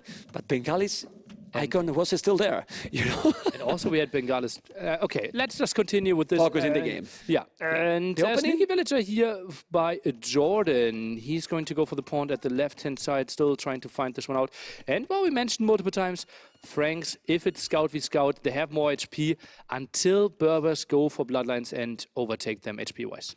It can be amazing matchup. Let's see what is going to happen. We see that dog going on, and Dogao opening with the scouts, both going scouts. For now, not any kills. You have to micro properly. Do you see an easy transition here for Castle, Nilly, or potential feudal aggression? It's not so difficult to wall in this map. Yeah, especially Dogao. Feels like he already completed like 60% of his walls. Jordan a bit more to the right-hand side, but there's like 4 more holes that I can see. Some spearmen added, and Dogao just feels very smooth how he got the scouts out on the map. Okay, for now, not too much going on. Well, not too much. They are doing army, but not kills. It's walling. It's going to be wall completely on the left. The red has to be protected. Remember that those berries are very important for Franks. It's 15% faster gathering food. And those scouts that now they get the advantage. But the longer the games goes, remember Bloodlines, we have mentioned many times when they are playing against Franks. Well, they don't have Bloodlines, Franks. And first kill there by Dogao. Need to go back because there's several spears and the population exactly the same. Ooh, he's paying attention, man. They're paying attention. You see how he moved those scouts because the spears were coming. Jordan got 3 hits in there. Needs to go back with his own scouts. Now takes that fight a bit too long for my taste. 2 of his spearmen are helping out, and Dogao will likely be walled behind this one. Jordan, well, he couldn't find any damage, but as we mentioned earlier, if we get to an even castle age, probably feels like Berbers should be superior. Okay, he's going back still. How many scouts he got now? 5 scouts, 4 scouts, so many spears. He has quite a lot of gold. Will you go some upgrades from the Blast? The answer from Jordan is clear. He will, but Dogao not doing right now. I believe as soon as he see the upgrades, he might try to compete, or if he's well completed, you will go like, let's go up. Villagers even helping out there. They're faster. Yeah, and faster villagers. So moving here at left-hand side, Scouts a bit out of position, trying to get in there. I think Jordan should be able to quick wall this one. Good on him. Scouts ready for the defense. But he's going back. The walls is still happening little by little. Remember that it's not so easy to wall if you are only with 1 village. It's quite a slow nowadays to wall. But resources, Franks always look so smooth with the economy, Nilly. Yeah, absolutely. Both players also get 1 pawn, so more food is flying in. Farm setup already looking pretty good for our Frank player.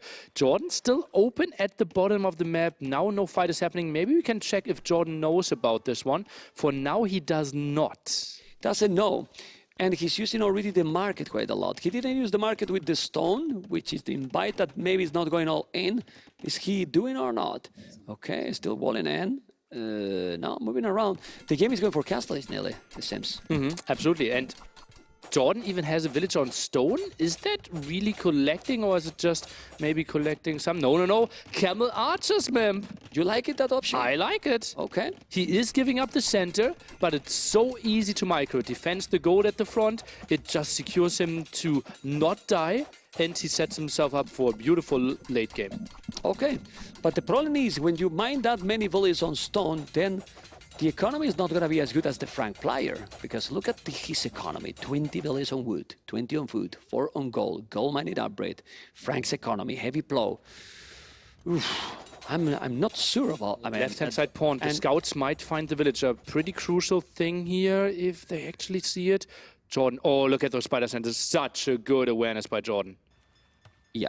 He's gonna take it. No! He wall it! He wall it! And now he's gonna wall. That was an amazing reaction. And on the right, because he has to wall these, on the right, if he keep going, it might find the hole. Remember that Jordan is still open in the south. He's still open in the south, but he's not going. It's so many spears attacking this area. Now he's doing the bloodlines. Look the economy for Franks, Nelly, seriously. With those 21 on food, 20 on wood. Now he's having almost the stone for the castle, as you were talking, but he's not going to make the castle in the middle, as you mentioned. He would probably do at home. Yeah. In front of his gold. Won't really contest the relics that easily, but it will go up a bit better than maybe delete some of your palisades there at the front. Dogao, pretty impressive Frank picker stats there. Some more harassment here, but Jordan with fire galleys should be able to defend this one quite easily. Villager actually, frees himself. I believe, I mean, how he's going to notice what Jordan is doing? As soon as he doesn't see like spamming knights, he's going to know that he's probably going to drop He the can castle, already, right? no, he can already click the scouts, right? And he saw bloodlines and only forging. Why don't you have armor? Like either you're going camels or camel archer tech might be a thing. Yeah, also with the spears it's working. There's a ability for Jordan that might be lost, and that's a great spot. I don't like that castle. I think it could have been more aggressive. You see mine if he see that castle and now Dogao come with a siege workshop. He can't deny that goal. Camel archers are really good against mangonels, against mangonel pressure. I think he might be trying to hide it. But for what? Like you were talking about the upgrades. That's not. I don't like that castle personally. And Dogao is gonna go. Look at the score right now. His economy looks very smooth. Why? Because this civilization is great. With the heavy plow now doing the war galley upgrade, he's gonna see the castle soon. As soon as he got close with the shooting from that castle, he's gonna appear. And pikeman upgrade. Well, the pike's not gonna work a lot if he's doing camel archers, obviously. Now doing the monastery and. He's going to discover the castle in a moment. Still not. Not yet, because now he does. Yep. Now he does. What then here? Do you think it's better to go boom? He's doing the second TC or siege workshop forward? Because two-tone setter for both players, Nelly. I would be surprised if siege workshop would achieve that much. Camel archers like really mobile, like short moment till they can shoot. Scouts should find the kill here. Good job for Jordan. We already are getting Botkin here as well. I think you kind of have to boom, play knights, and maybe win the trap war. Okay, but it looks like a boom approach here is going to be better for who? Who's going to have a better economy? Because right now, yes, he did the castle, but it's still Jordan 53, 54 for Dogao. Pretty close. Frank's better economy in the long run for sure, but Camel Archers is such a good unit that Jordan will be happy even with the worst economy to play and continue this game. Okay, let's see what he's going to do now. He's going to try to snipe some fishing ships. He's coming now with the camel archers. They are still now they are with Botkin. He's trying to kill. No, he didn't. Didn't kill anything. That's a good one. But they still both got the lakes. Double hole. Oh, hole here for Jordan and hole in the south. He's not going to achieve anything because he got 7 knights. If he's going to be able to go there, I don't understand why he's chasing 3 scout low HP with so many knights. Where else is he going? Right? Fully walled, camel archers out, Yeah. and we have the castle. It's tricky to find good spots to attack. As you can see, if he's out on the map, they will get slaughtered regardless. We have been getting quite a lot games very, very aggressive. It's not that this is not aggressive game. It's more a little bit more about the macro. We might get a long game here in LA. Not impossible, right? Jordi wants to play the long game, and Dogao can't do a lot of damage, so that's kind of inviting those situations. Camel just need to run knights at the right-hand side. Monk, I don't think, should have enough Monk juice to go for another conversion. Yeah, I think husbandry now is crucial. Don't remember if they did the husbandry, but that camel is microing properly. Oh, but I like one thing a lot from Jordan here. In that spot that Mabu is right now, I can't see, not so long, not so late in the game, another castle. Yeah, absolutely. Keeps 3 on stone. A weird number, right? Kind of saying I want to focus on my economy, but also want to think about a castle pretty soon. Siege Workshop now to potentially prevent that. Scouts need to survive. And Dogao seems like to have some technical issues here, is calling someone over. Siege Workshop up there. Weird spot. I could see a mangonel being trapped there between the berry bushes. Right? Yeah. There's no space. Do you see that small hole there? Between the 3 berry bushes? Yeah. Oh god, just imagine a mangonel popping out there and couldn't do a lot of stuff. You cannot kill with a knight. I think. But camel archers can shoot over it, right? Can out-micro it quite easily. Monks are trying to get the relics now. We have one already in the monastery. Second one is getting home there. And still getting those berries quite nice for Dogao. Faster for the Franks. It feels he probably lost the sound. I don't know. Well, there's some problem, guys. Don't worry. It's gonna be fixed as quick as possible, because the moment of the game is brutal. I mean, look at the population.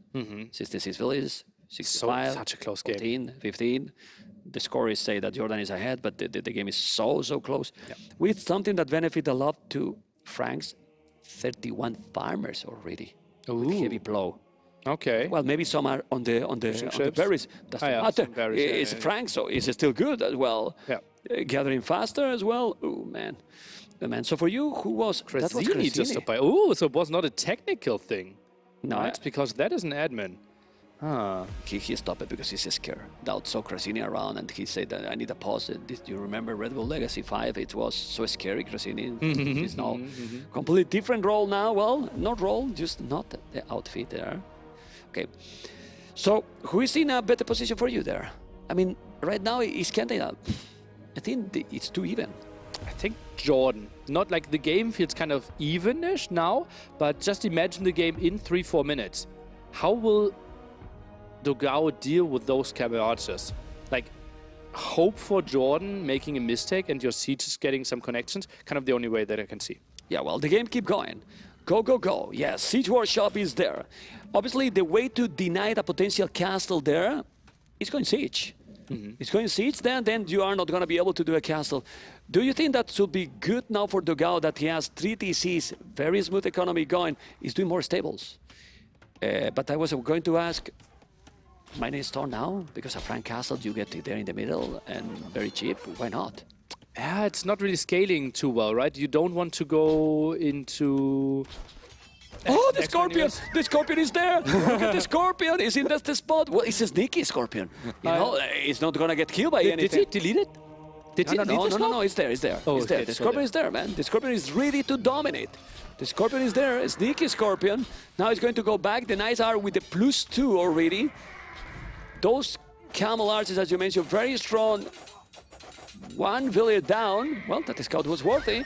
And that Scorpion is still there sneaky with more monks coming. But he's doing ballistic already. He's investing quite a lot in those Camel Archers. It's investing quite a lot in those Camel Archers. Will borrow. Still not on a stone. But the economy, I still see a great economy going from Dogao here with 40 farmers. Yeah, and now he's switching onto stone, thinks about, okay, I want to click up towards Imperial Age in like 2-3 minutes ideally, and then a castle, and trying to get into the trap war could be really nice for me. Those fires not really helping out there, so close, but... Oh, Mapuka, I'll scare them can away. you click only one knight from Dogao? I want to see if he has only one knight. I want to see he has the husbandry, so he has the husbandry. I believe he had husbandry as well, Jordan, because those Camel Archers were looking like a Speedy Gonzalez, you know, so fast. They were going away. Now he has all the upgrades, even Thumbrian. Yeah. He's investing a lot right now. Thumpering? Well, quite an interesting thing. Double conversion here, by the way, so Jordan he's will killing all the lose that fish. pond. And, well, Jordan didn't have the greatest food economy, right? Down to 18 here. Some more fight here, but Jordan needs to disengage. 4 Scorpions that night. He's coming with the villages. He's coming now to make a castle forward. But now the Knights are out of position. That's why he's committing. But he got what? He got the monks. He's not converting. Look at the monks idling. Look at the monks idling. He's not converting the Knight. And the Knight is killing 4 Scorpions. What is he doing with the monks? He's not using the monks nearly. Use the Really clumped up, but monks. Jordan, that's maybe not enough villagers, right? He is at 40% roughly, I would think, still microing against all those knights. Where's the army of Dogao? Why is there no knights? He's on the left. He's coming now because he's still chasing those Camel Archers. But look at the economy for Jordan. I don't like Jordan economy. 17 on foot, 0 literally on gold. He's gonna make the castle, yes. But Dogao has the relics already. Oh, still right-clicking. Can we get this castle up, man? It's getting really close. It's 96%. He's gonna take the castle probably, but in my opinion, the price he paid for this castle is too much. Check out the Eco KD. Dogao killed 19 villages already. 4-2. 4-2 only by Jordan. And he got already the 4 relics. That castle is not important. Well, it gives you the berries, it gives you the hill control, and that means it's impossible that you have to fight the trap war uphill, right? Because Dogao building the castle there in the back is going to be a risky move. So it's a strategic move there, but obviously at a high price. Yeah, a very high price, and if he's going up faster than his opponent, because I believe that Dogao might be up to Imperial, faster than his opponent. Should absolutely be the case here, man, simply because his economy is better, and Jordan just had to invest so much to get the second castle up. Still keeps 3 villagers, his signature, 3 villagers on stone. Oh, more raiding here with the Knights. He's raiding non-stop. The food is already 500, gold 500 as well. 0 almost gold in the bank for Jordan. Not too much food either. He now has 30 farmers, almost the same as Dogao, but he's still raiding.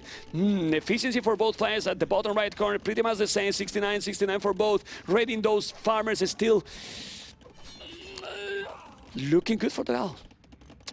He will love those raids. Camel even built there for the defense, makes lots of sense. Villagers, at the right spot, will lose some. Obviously forging in, so villagers get 4 sliced by a knight. Those knights will die, but absolutely fine for the Gao. Yeah. Well, we see that the 8 villages on stone in the middle, and more knights, a lot more knights to raid, a lot more knights to raid. He's producing even more. 5 knights in the queue. He's going all in. Because if he just queue those villages and the knights, he can go up to Imperial. Yeah, but maybe feels, okay, you're still so open and I saw so many villagers, I'm trying to find some more damage here. Jordan feels like, okay, I can counter-attack. Score feels misleading, right? We think Togao is leading, but the score, and that's the impression that they get a lot, obviously, or that's an info that they can use pretty heavily, is saying Jordan is leading. Well, the KD is in favor to Jordan, but the quality of that KD is what we talk a lot of nights again in the economy. Well, there's few camels and camel archers and 1 camel. These knights are +2, that's too many. And Togao is on the way to Imperial right now with a stone to make a castle. You will make the castle exactly in front of the other castle in the middle and then go with the traps. Some archers need to run away. Lots of scorpion hits here. I think on the high ground could be a ballsy move.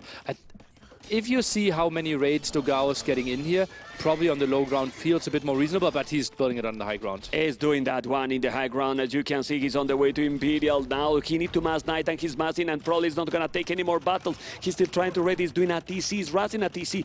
How the score is 1,200 ahead for Jordan. 20 villages behind here because he's killing the knights and the knights are expensive is the only explanation. And also because his opponent is on the way to Imperial. But those camel archers are with Ballistic and with Thumbrin. They are strong. The Scorpions are coming. The knights are coming as well. The castle is going to be up.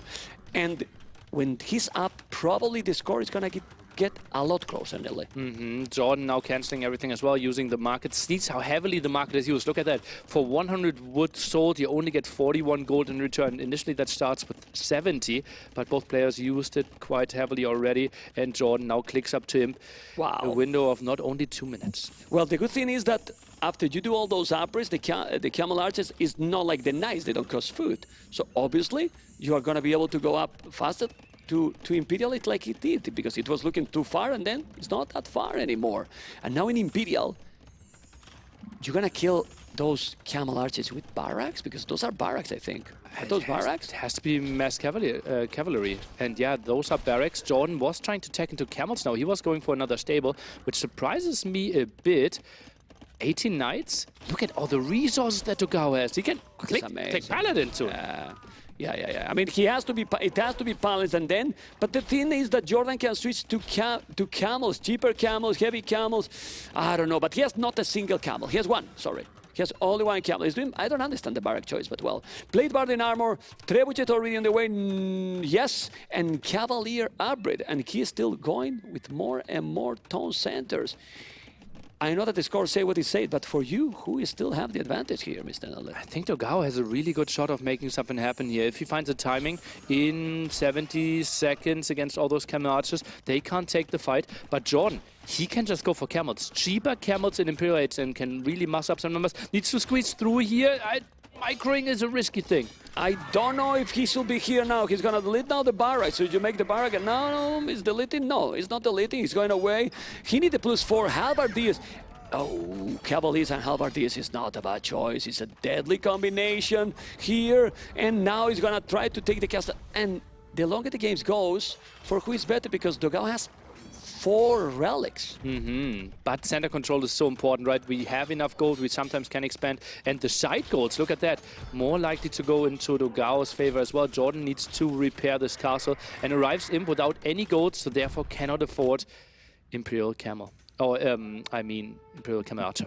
It's fine. You make because I said lately before, you wanted to make me feel the same. It's all good. It's all good. Let's see the camel. It's still open there. Nah, doesn't matter. +3. A lot of farming for Jordan. Camel Archer. The Camel Archer's battle there is going to be, but the Cavaliers is not a joke. It's not the same. You cannot fight now those Cavaliers or you might lose them all. That's why he's going, and those Camel Archers are so fast, Nearly. They are so fast. Whoa, they are really fast. He's still repairing the castle, and this is a problem because you are not going to have a lot of castles, and then you are now losing the stone. He needs to go back, and that's the problem here for Jordan if he's doing camel archers. Obviously he has the camel's choice too, but he has halberdiers.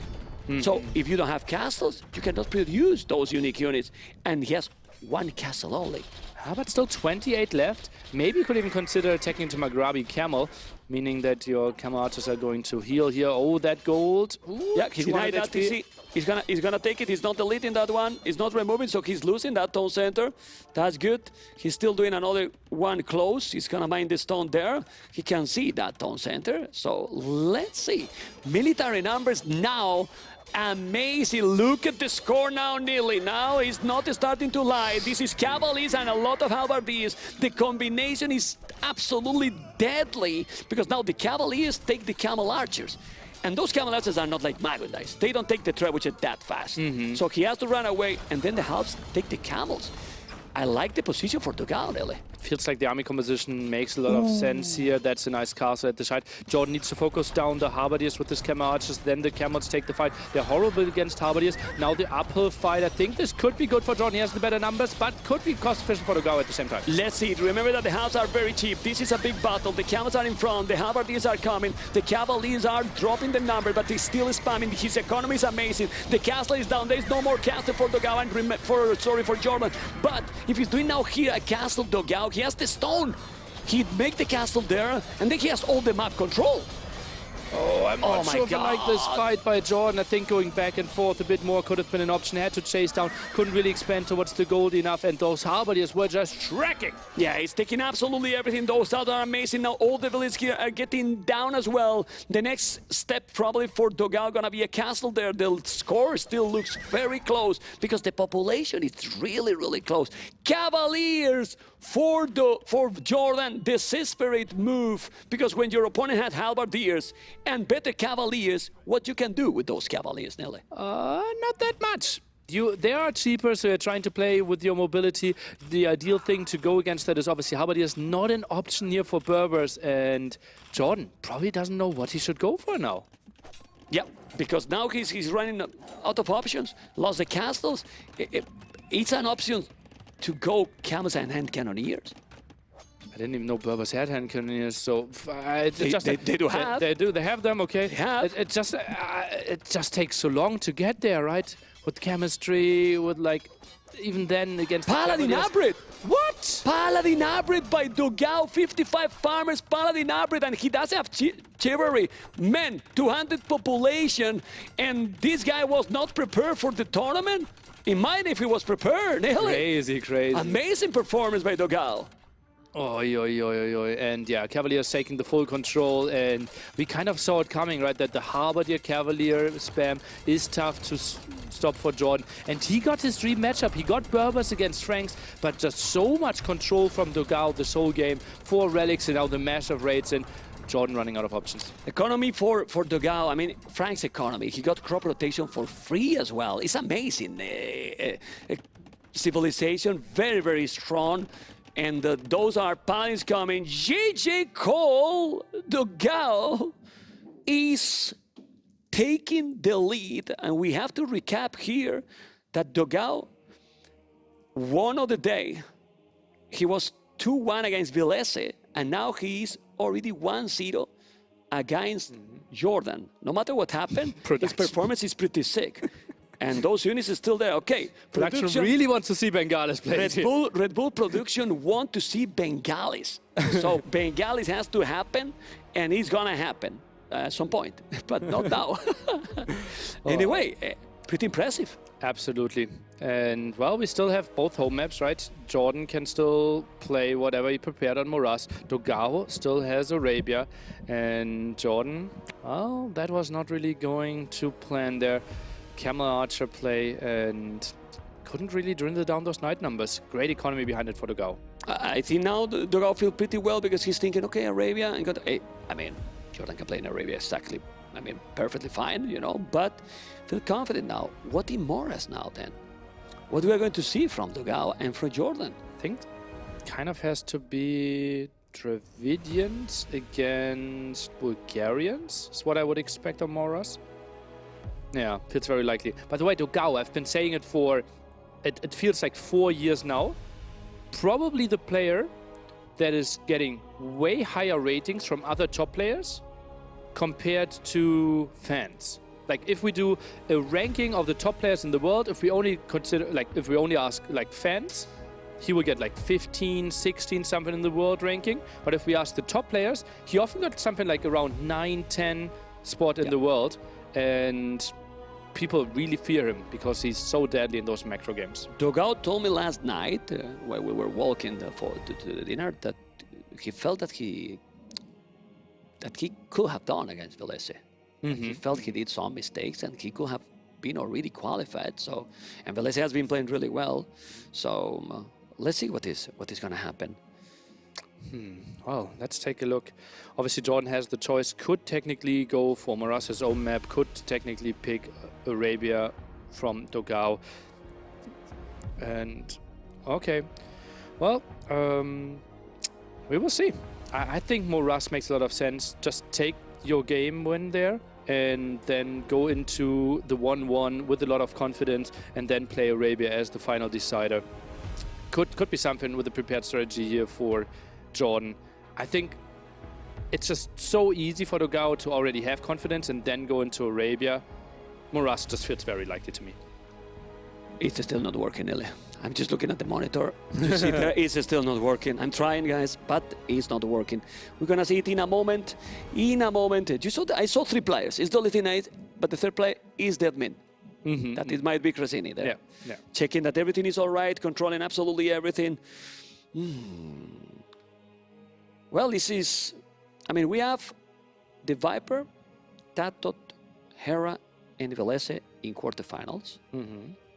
And we're trying to find the other 4. It can be Jordan or Dogao. And right now, Dogao only need 1 victory more. Bulgarians. It's Moraz. We have Bulgarians. I think it's going to be Dravidians. I think Dravidians makes a lot of sense here. And the whole archery range opening is double archery strong. range. You can defend, like Bulgarians are always going to throw lots of aggression in your face. Could be like an archery range and early fletching and early armor upgrade. Look at Jordan looking into the camera even. Could be like a man-at-arm opening, could be a scout opening as well. Lots of question marks there. And Dravidians, if they play double archery range, they can weather this pretty easily. So then Bulgarians kind of have to play towards Castle Age. He has to go very aggressive, Jordan. It fit that to him. He's more a macro player. He likes to go more aggressive. Nelly, how do you think he's feeling more confident? I think he plays to the Civ pretty much. Yeah, I think he can like absolutely defend, and yeah, it's indeed going to be Dravidians. With Bulgarians, you kind of have to play aggressively, right? Otherwise it gets into really weird mind games. I think like if you try to be like a Giga Brain 300 AIQ, you go 1 archer range skirm defense against Dravidians because they basically don't have a stable, and ignore most of your bonuses and then play massive Castle Age. That's someone that, let me think, who would be someone who would play that? Maybe like Viper could think of something like that. Someone like that would be like a room stock approach to the situation. But I think Jordan is more the aggressive style. I would expect something like even double stable if he wants to go wild with 1 archer range skirms. We're going to have all the answers very soon because the players are starting the game. As you can see, when the camera angle is going that way, is because, no spoiler guys, but because the game is going to be there in a moment. And now it's not going to happen, and then it looks very bad. It's what it is, you know? It is what it is. But they are starting. Yeah. Almost there. They were just typing. That Almost seems there. like go ready indeed. Yeah. And now the hand are at the right position there. Although Dogao still takes his time, we can still remind you of the great matches that are coming up later after this one. MBL versus Capot is going to be following this set. Absolutely crazy success for Capot already being this far. Same goes for MBL. Yeah. And then the highlights of the evening, Yo against ACCM and Liri versus Valas closing out the night. But then you are a professional player and then you start to think, why I'm preparing? I'm not going to prepare anymore. I mean, let's just prepare a little bit less, let's relax, and then let's try to go wild in the tournament. Well, MBL's preparation was 9,000 ladder games in the last 3 years, right? So he is practicing. He's just not like practicing the last 2 weeks. But not only MBL. Dogao, you know, it's... Well, Dogao like played multiple 100 games to prepare for the qualification, right? That's true. He didn't really adjust to the new civilization changes that happened like 3 weeks ago. but he obviously can easily read up on them, plays Arabia, plays meta, and nothing new was played, for example, in game 1. That's true. Well, there was a small bug in the game. For that, it's get a little bit delayed, guys. And they restarted the game. So that when you saw that moment, is because they were starting, but they are restarting the game in just a few seconds. And we're going to see. We're going to see what is going to be the second. I want a 3 game. I mean, I know that you want 2-1 for Jordan. Let's be honest, Nelly. But I want at least 3 games. You know, we want 3 games. Everyone wants 3 games, I'm sure, from all the cities from now on. Like, and tomorrow 5. Yeah. 5 games tomorrow, quarterfinals. We have to remember, tomorrow is already the quarterfinals. No, tomorrow at the end of the night, we have the 4 semifinalists ready.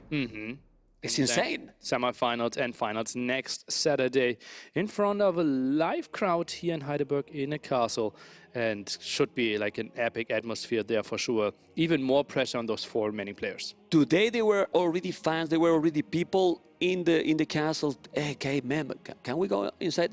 No, it's not open for the crowd. It's the next weekend. But there was a lot of people already around. And now what is around, what is already there is Bulgarians, Jordan as a yellow on the left, Dogao, Dravidians on the right, and the opening, as we expected, Nelly, double archery range during Redbull Wololo Legacy. The Bulgarians lost more matches than they have won. 7 wins, 50 lost. It's pretty crazy, but something we didn't expect. Double barracks play here by Jordan. He goes double man-at-arms against someone who's playing double archer defense. This should be pretty doable for Dogao to hold. Wow, +1 armor. Can we see Mapu if he saw the second barrack with the fog of war, please? He didn't. That's important.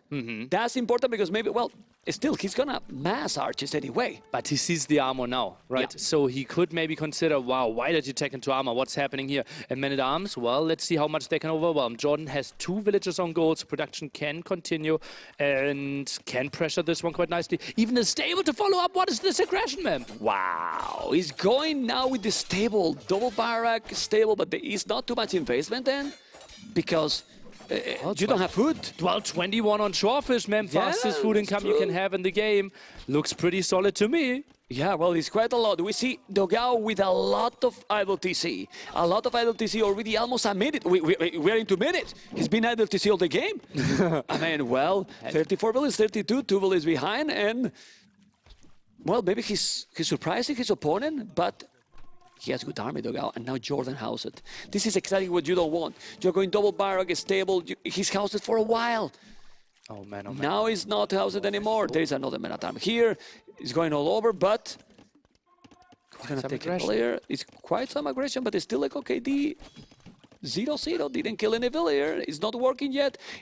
And then, man, it's killed by the number. He's doing all the upgrades. Remember, 50% cheaper. We have not seen this before. And now he's forcing to make him a tower, but those men-at-arms are in danger. Hit them back, and he might kill them. It's tricky, right? You have to face like 3 different attacks at the same time, like men-at-arms at the left, men-at-arms at the right, and we had to fight for all the center shorefish there. Not easy. Jordan expanding with the tower. Dogao saved that one for now. Tries to poke a bit, and, well, nice quick waltz by Dogao. Very nice. That men-at-arm is almost bye-bye. He's really low HP in front. If we focus, is where we see a lot of farming. What he can see, he had not seen the stable, right? Dogao doesn't know if the stable is double stable. What? What? And we have +1/+1. Double stable, double barrack. Only 1 spearman, man. Oh, and an early market. Oh, this will be massive delta when it comes to castle age timing. Yeah, but he need to see it. He need to see it. If he's doing double stable, he can have crazy amount of farming in a moment. Or, well, he gonna see all the upgrades. And now, if Jordan is doing the bloodlines, then what? Well, he doesn't have yet the resources, but well, most likely he will go bloodlines. With all this aggression, he want to go all in. And the scouts on the left-hand side are doing something. Right-hand side, men-at-arms are coming in. Impossible to micro both armies at the same time. Jordan is coming in. Jordan is finding quite some kills. Yeah, well, he's trying to kill, but still the numbers from Dogao very high. 9-12, not that high anymore. He's losing quite some. But man, you need to kill more. I mean, with all this investment, Nelly, you kind of have to kill more and some economy at some point. Because right now, he's trading skirmishers and some archers for a scout and men at arms. Oh yeah, that's not enough. He needs to break the number there. You could maybe even think about like a skirmisher mixed in there or two could have helped out Jordan, but he just wanted to break Dogao. Still 28 on food here for Jordan. Bloodlines is now coming in. He's safe in the center. Jordan, looking okay-ish, but Dogao up on the way to castle. Because Dogao is with Dravidians, you know, with the Shortface as well. They have the bonus nearly, and then he's doing the house here. He's gonna wall it. He's walling everything. He's on the way to castle. It's like he has 17 army, Jordan 7. He tried to make crazy aggression, but what he has achieved, his KD is negative. Dogao has positive KD right now. The value of his army is even higher, and he's on the way to castle with Goldmine and Arbret on the way. How he can now make damage with this amount of army, really? Jordan only has 1 man at arms, so therefore full spearman is the way to go for Dogao. Jordan, does he try to jump onto this one? Probably not the right numbers here. Continues to go for more scouts. Look at that. 3 scouts still in production. Goes for the market now, but can't really sell resources. It's incredible. A lot of scouts going around, but there still is 9 scouts. He's one in front. He's trying to probably go in at the back of Dogao base, but he's gonna achieve something with those scouts. What he has to defend, not too much, but he's now killing a villager. First villager kill, by the way, right now after all this aggression. But that's gonna change. That's gonna change quite fast because the scouts are coming. He's gonna snipe one, and there's a lot of villains there to kill. And here he can make a massacre, Jordan. And Jordan has the resources to go up to castle. He's gonna try to kill a lot. No, he's not killing that many. He took 1, and now there is 5 spears. Good reaction. He's gonna take 2, 3, but it could be much worse. Nearly. Crazy quick walls at the right-hand side next to the market here where the scouts wanted to come in. They have to go the long way, but now they arrive at the wood line. Right-hand side of Dogao's base. Maybe we can see something there as well. Good raid here, but 2 spearmen are coming over again. He see it. He's on point. Crossbow, Bodkin arrow. Action all over. This map is amazing, Nelly. This map is great. It's really great. He's gonna go in. He needs to make damage now because those knights easily, if he's not doing damage, gonna be the +2 soon. That's so many scouts, man. Oh, let's take a look. Crossbows? Bodkin now coming in. Crossbow still 5 seconds away. Gets a lot of damage in there, but I think Dogao could clear this up. Yeah, well, he has the +2. The crows is coming. More crows are coming now. The reinforcements are happening. And even Pikeman Arbret. Well, this is the army he has, Dravidians. Siege Workshop. Oh boy. Siege Workshop. Elephant? Instead of a mangonel? Yeah, I wouldn't mind that. Has the crossbows Right. now got into pikemen? I think even a second. Elephant doing. Armored elephant push. He's doing the armor elephant, and that's an amazing unit. Remember, much better, in my opinion, than the ram, Nelly. Oh, those 3 scouts didn't find a single kill here. And Jordan, what is he going for? Maybe needs to wall a bit more. Is now buying himself some stone. Is that for a defensive tower? Seems like it. At the stone. Yeah, well, but he's Stone coming wall. with that I think elephant. I mean, he needs those to stone wall towers. this. Those towers going to go down. He need to put all the army in front. He need really to make damage. The scouts are coming. You don't want to lose that beautiful fatty elephant, but you're not gonna lose it. The pikes are coming. He took quite some villages. Now Jordan has killed 5 villages. This is an amazing game already with so many units, so many action. We don't know where to look. I feel very sorry for Mapu. He might feel sick right now. 1, 2, 3. Oh man, killing a lot now. The Echo KD 5-5. The KD in total almost the same. He need to focus and see that one. He's gonna see it. That the scouts is almost done, and he saw it. Krovos is still coming. Lightcap, the only thing that Jordan is really taking right now, no knights in the queue. No, don't have economy. It's 9 There's a lot scouts of and raid. that's it. Yeah, because there's no economy. Look at the food. The food is gone. That's the problem. When you have all your economy in the short phase, if you are getting raided like this, what economy he has right now? Nothing. And now, that TC, he's going to be in time. I think he's going to be in time, but he's losing a lot. He's trying to wall. He's taking 1, 2 villages. He's going to take more. 3, 4 villages. Ooh, almost. But he take a lot. It's still 44 villages for both, but look at the army numbers for Dogao. Crazy. 29 there. Obviously, army value not that super high, simply because he has like cheap units, but they are so good. As you can see, Crossbows doing the damage, Pikeman scaring away the cavalry, and Jordan kind of stuck on the cavalry attack against someone that's going quite a lot of pike. And you know what? We have to start to hype because we are starting to notice how the tournament is just getting into the later stage. Let's go, guys. 15,000 viewers only here in the Red Bull channel. So we are going to be getting more and more people because these games are amazing, Nelly. This is what we want. The aggression that it provides Empire Wars. And Jordan has I have to change the topic because Jordan has no army. Double B tags now. Of course, he cannot have economy. I mean, with all that he did, double barrack, double stable, all the average. What Jordan can do at this point, I know that he has 3 villages more, but no resources in the back. He's buying resources to make Chain Bard in armor, but he has 5 knights. And he's fighting before he gets it, loses quite some HP before this one. Nice positioning there by Dogao. Pushed away the woodline, pushed away the berry stone, is trying to buy himself some more time. But those raids didn't find the damage that Jordan was looking for.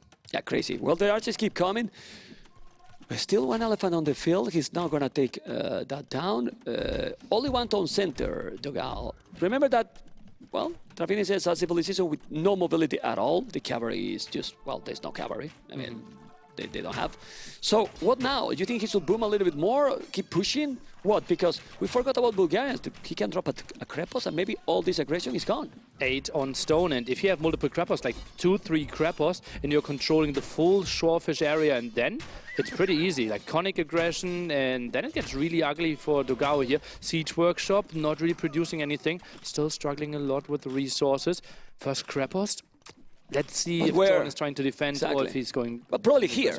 He has the shorefish in that is in the north, right? With another goal that is very close. A good Krepos will be there, but he's not getting attacked in that area. We don't see Jet Ballistic, also no Horse Collar. Doesn't matter Horse Collar at all, because he's still Dogao taking just the shorefish. 7 villages ahead.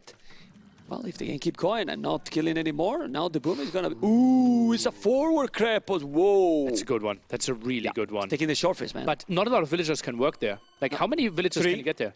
3. Something like that, right? Something like 3. Let's see. The knights are stuck behind this one as well. Full traffic jam.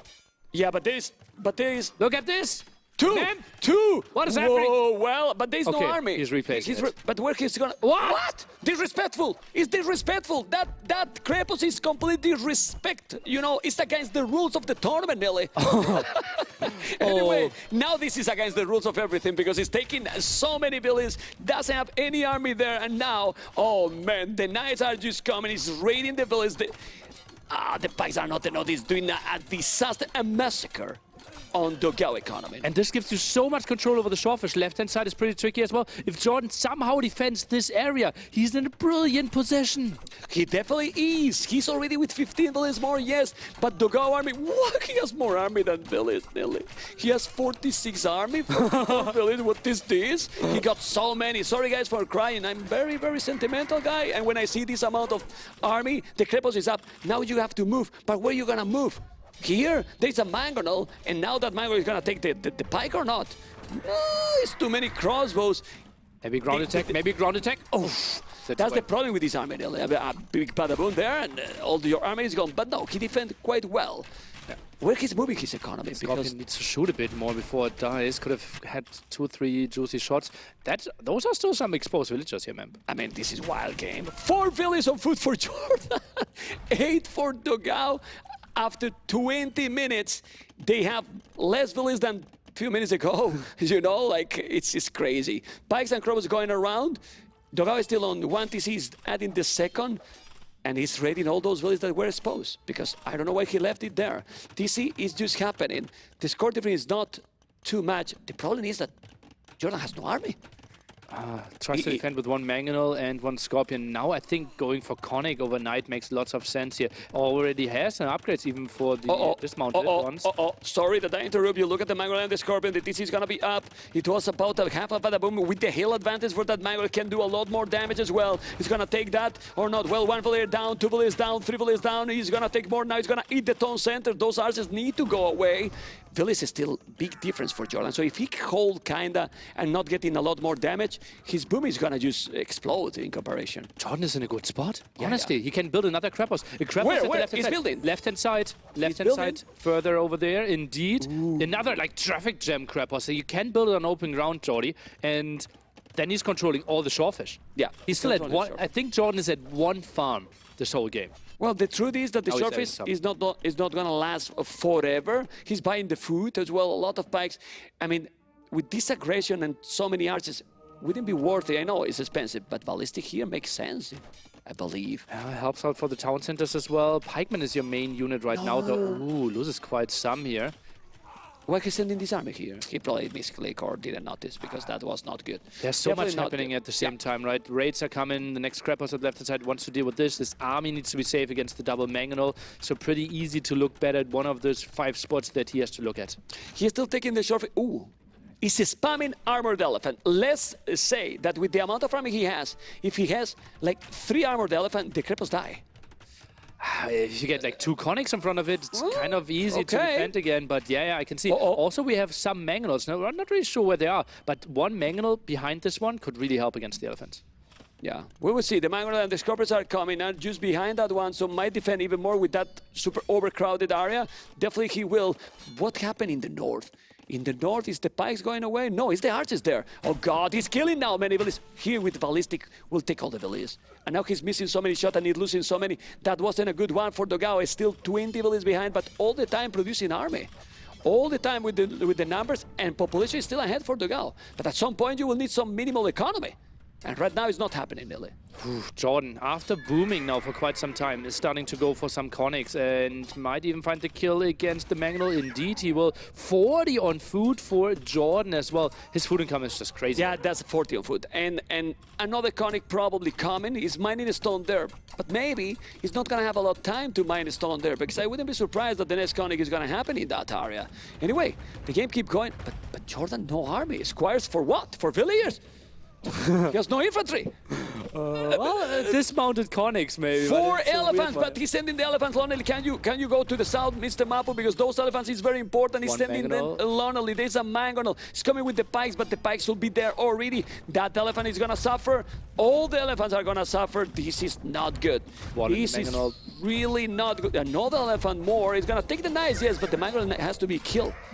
And those elephants, they destroy the Crepos. It's gonna disappear. The Crepos disappear. I mean, the Crepos just disappear with the damn elephants. And he's taking some of them. He's gonna be able, he's killing it. He's destroying, he's trying to repair, he cannot. He cannot even send villages. The Crepos is down. So many units.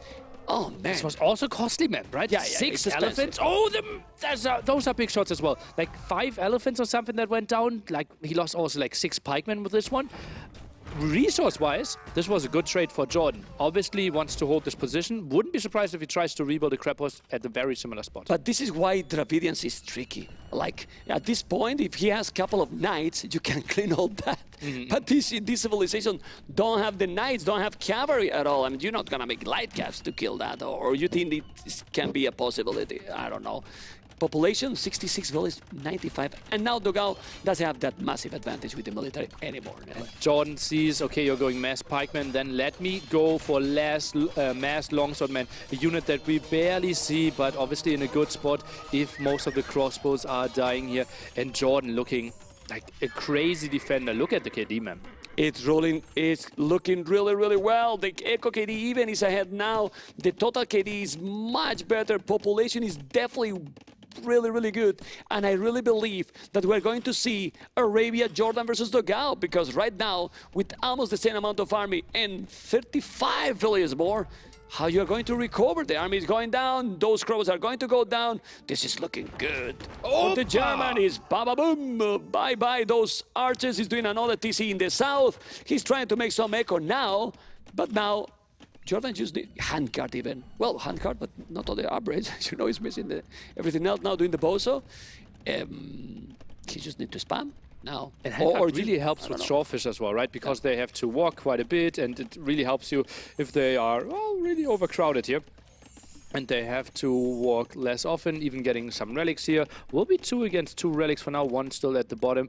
And Jordan, it's crazy with how little army he played for so long and barely took any damage. He did in this one a really good comeback, A really good comeback because he was in a position that it was looking rough at some point. I'm sure that even people in the stream was looking, Dowd is gone, Jordan is gonna be gone for now. He's looking pretty well in this game. He has 40 population overall more. He's now sending the Conquerors to clear those. And the problem is that you cannot raid, Nili, and you are already behind that many lists. How do you come back? it's really tricky. You have to kind of stabilize, try to get into Im scenario, then some traps. Castle obviously will be an option pretty soon for Dogao, but it seems like that army is getting cleared up. A barracks now by Jordan. Longsword push there at the right-hand side as well, or what? Yeah, I see a lot of stone. What is Jordan? What is Jordan's face? But why he put that face? He's fine. It's like, oh, damn, I'm good. Damn, I'm good. I thought I would lose this game, but damn, my defense is solid. Okay, that doesn't look too happy. What's going on? Why he smile when he loses and his face when he's win? I mean, I don't understand, man. Guys, this Jordan is, I mean, is not going well. Something here. He smile when he loses, and now he's sad when he's winning. What is going on? Anyway, let's see, because he's doing now. Is that another Krepos? Another Krepos there? Yes, but now he has a stone to make a castle. The problem is Dogao needs 3 castles in this game. Kind of, to defend all sides, you know? there, yeah. Because this is looking really bad. 100 population, 150. Probably the Jordan face is gonna change soon. This is so many nights. And ladies and gentlemen, we are happy to say that the previous series wasn't the last that was going to be 2-1. Because this is looking, Nelly, very close. Yeah, absolutely. More longswords are pushing in. Jordan gets more and more control. Dogao forced into so many more farms, while Jordan still sits on mainly shorefish there, is adding some farms at home as well. Another push. And that castle, yeah, it will stop some raids, but there's such a major push still happening in his face.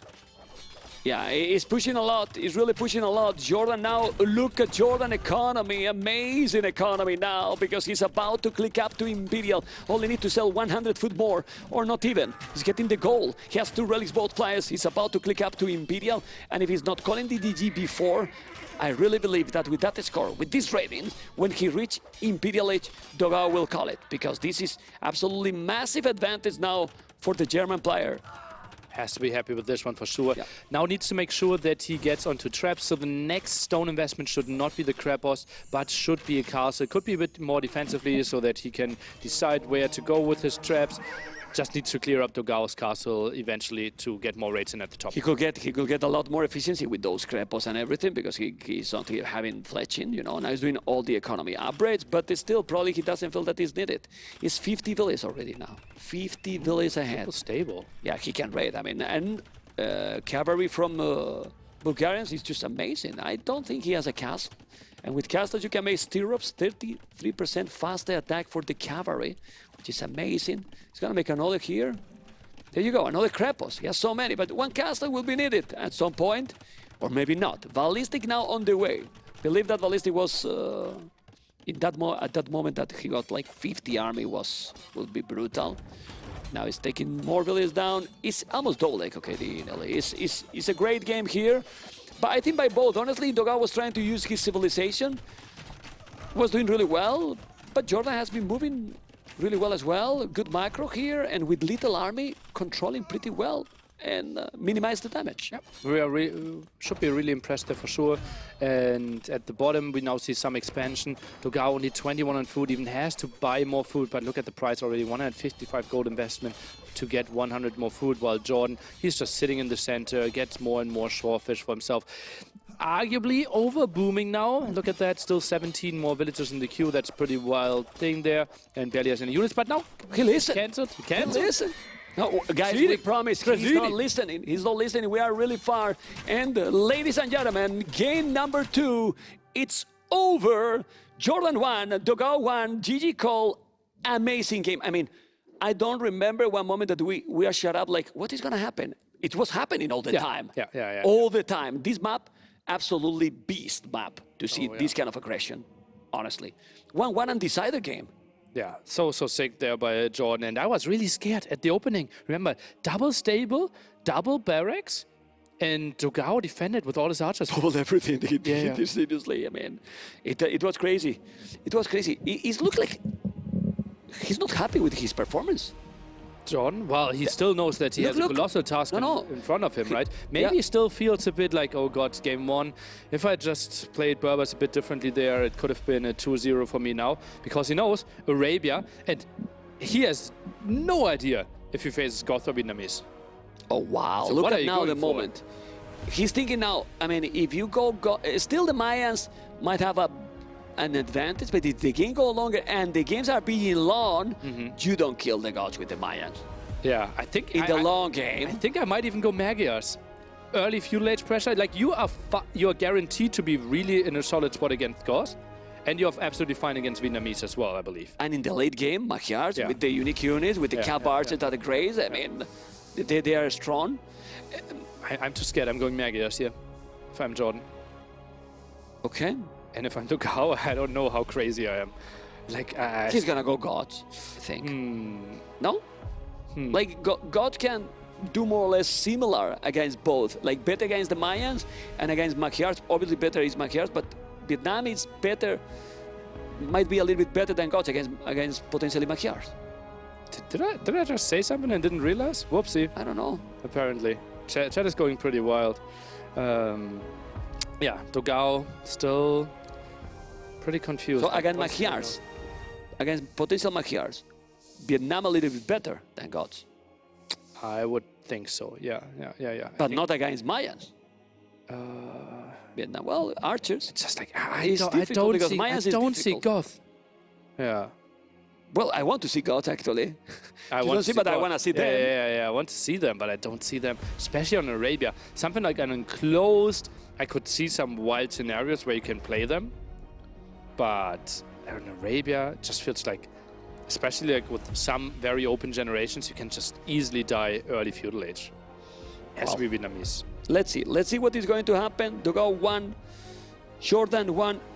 Very happy with the games, with the previous series, with this one decided game. It's so exciting when this going like this, and you really don't know who is going to win because nobody wants to see one-sided series, you know, like clear series. And this one now, who do you think has better save for the last matchup? I believe it will be Jordan. I think Jordan as well, yeah. And remember, who are they going to be? That's they are either going to play against Tato? No, against Yeah. Cider Group A. So against Tato or Hera. The winner of this one is playing against Tato or Hera. Will be a draw for that one. So Jordan can play either way. We will know at the end of this night, I believe. They will play against Tato versus Well, Jordan. not Jordan. It's the winner of the set. The winner of this one, yeah. Dogao or Jordan versus Tato versus Hera. And then, well, it's going to be, well, Vietnam, not gods. So we don't see the gods. Okay. Rattan archers. Makes a bit more sense, yeah. Rattan archer, beautiful unit. So we have Vietnam. Okay. I hope Jordan goes for Magyars. I think Mayans are still an option, but like Rattans are really good against everything archer-wise, right? Elite Imperial Skirmishers could be an option. But also, Vietnamese like not having the craziest answers against massive eagle play. I want to see the unit. I'm just quiet now because I want to really see the unit. I think he's going to go Magyars. You think? I think Magyars makes a lot of sense here. Just go for the aggression, control the game. This is also where Jordan like really shines, right? Going for the scouts, going for the counterattacks. That's what brought him back into the game as well, right? You saw those scouts that didn't find the initial kills, but made it really weird for Dogao to control the back and the army at the front. He's going to appear in a moment. It's going to be the Magyars Tsar or the Plume Archer. Come on, Frizzy. Where's the production? Oh, they don't want to put it there. We don't know yet, guys. We don't know yet. But we have to say the draft had to be better for Jordan, right? Oh, and he went Plume Archer. Oh, I think this means that we won't see like massive commitment in the archer direction, right? Castle Age, I believe. It's going to be the big battle. I think you need to go for either Eagles or you switch into Eagles early Imperial Age. And we see obviously the opening here with the archer range regardless for Jordan, and Dogao going for the archer range as well. Ladies and gentlemen, game number 3, Jordan as a yellow on the left, Dogao as a blue on the right. With Mayans for Jordan, Vietnam for Dogao, decided game, trying to take the hill a little bit and kill So that much one. damage. Yeah. Dogao has 68% win rate with Mayans in 2022 tournament games. Yes, but that's Dogao. So he knows how strong they are. They know how strong they are. Yeah, but how about Vietnam and how about Jordan with the Mayans as well? Well, Mayans, Meso-Civic are always very strong. He's going to wall on the right side. He's already taking the deers. And both are doing the Massive same. walls. It's Massive Castle walls. Age. It's Castle Age approach, really. Wow. Even more being that important, like it's the third game, it seems that they are going for the Castle Age. And look, he's not going to be housed ever again in this game. Could we zoom out even a bit further here? Because, like, how many votes are we taking? This is 3. This is a wall with 4 villagers for villages. Dogao. And 4 Jordan on the other side, I think, is walling with 4 villagers as well. More. Make it 2, Two. 3, 4, 4 as well. 4 as well. Crazy. Both confident that their civilization will be stronger in the late game. And you think he's going to be stronger? I think Vietnam, well, they're dangerous civilizations both. It's about details, really detailed. Jordan is doing the market. What? He's going to sell? Market is, what? Oh. Can't be more symmetrical. I mean, it's completely mirror. This is a rush for timings. And I think that kind of indicates that we are going for eagles. Jordan has 3 eagles soon, 3 archers. Could be some aggression. Gets an idea with this spearman here. Archer still at home, so knows, okay, no aggression is coming. He sold the stone. Dogao earlier with his timing, Sell sold the everything. stone. Will be a better castle edge timing for him. Yeah, he sold everything. That's very, very good for Dogao. Look at the resources. Stable? Opening stable or full archers? I think it's full crossbow and trying to find the timing and maybe switching to something else the moment we see lots of eagles, but Dogao will have the better timing. Yeah, I mean, really much better. Wow, look at that economy. Remember that also all the economy average from Vietnam don't cost wood. That's resources that you are saving already. Resources last longer for the Mayans. It's going to be like a minute probably advantage, maybe less. Well, he's not selling the stone. I find that a little bit weird from Jordan, because if you do the market at early, it makes sense that you got to sell and just go up as soon as possible. Otherwise, no market at all. Second barracks there for Jordan. And Dogao did a pretty nice trick and yeah, rebuilds the barracks there. If we go to the deer spot and main gold of Dogao, he was actually at the deer, was collecting them, and then with the food in the hand, went for the mining camp and dropped off all the food, and that's why he's up so fast. Yeah, but then why do you sell the stone that late?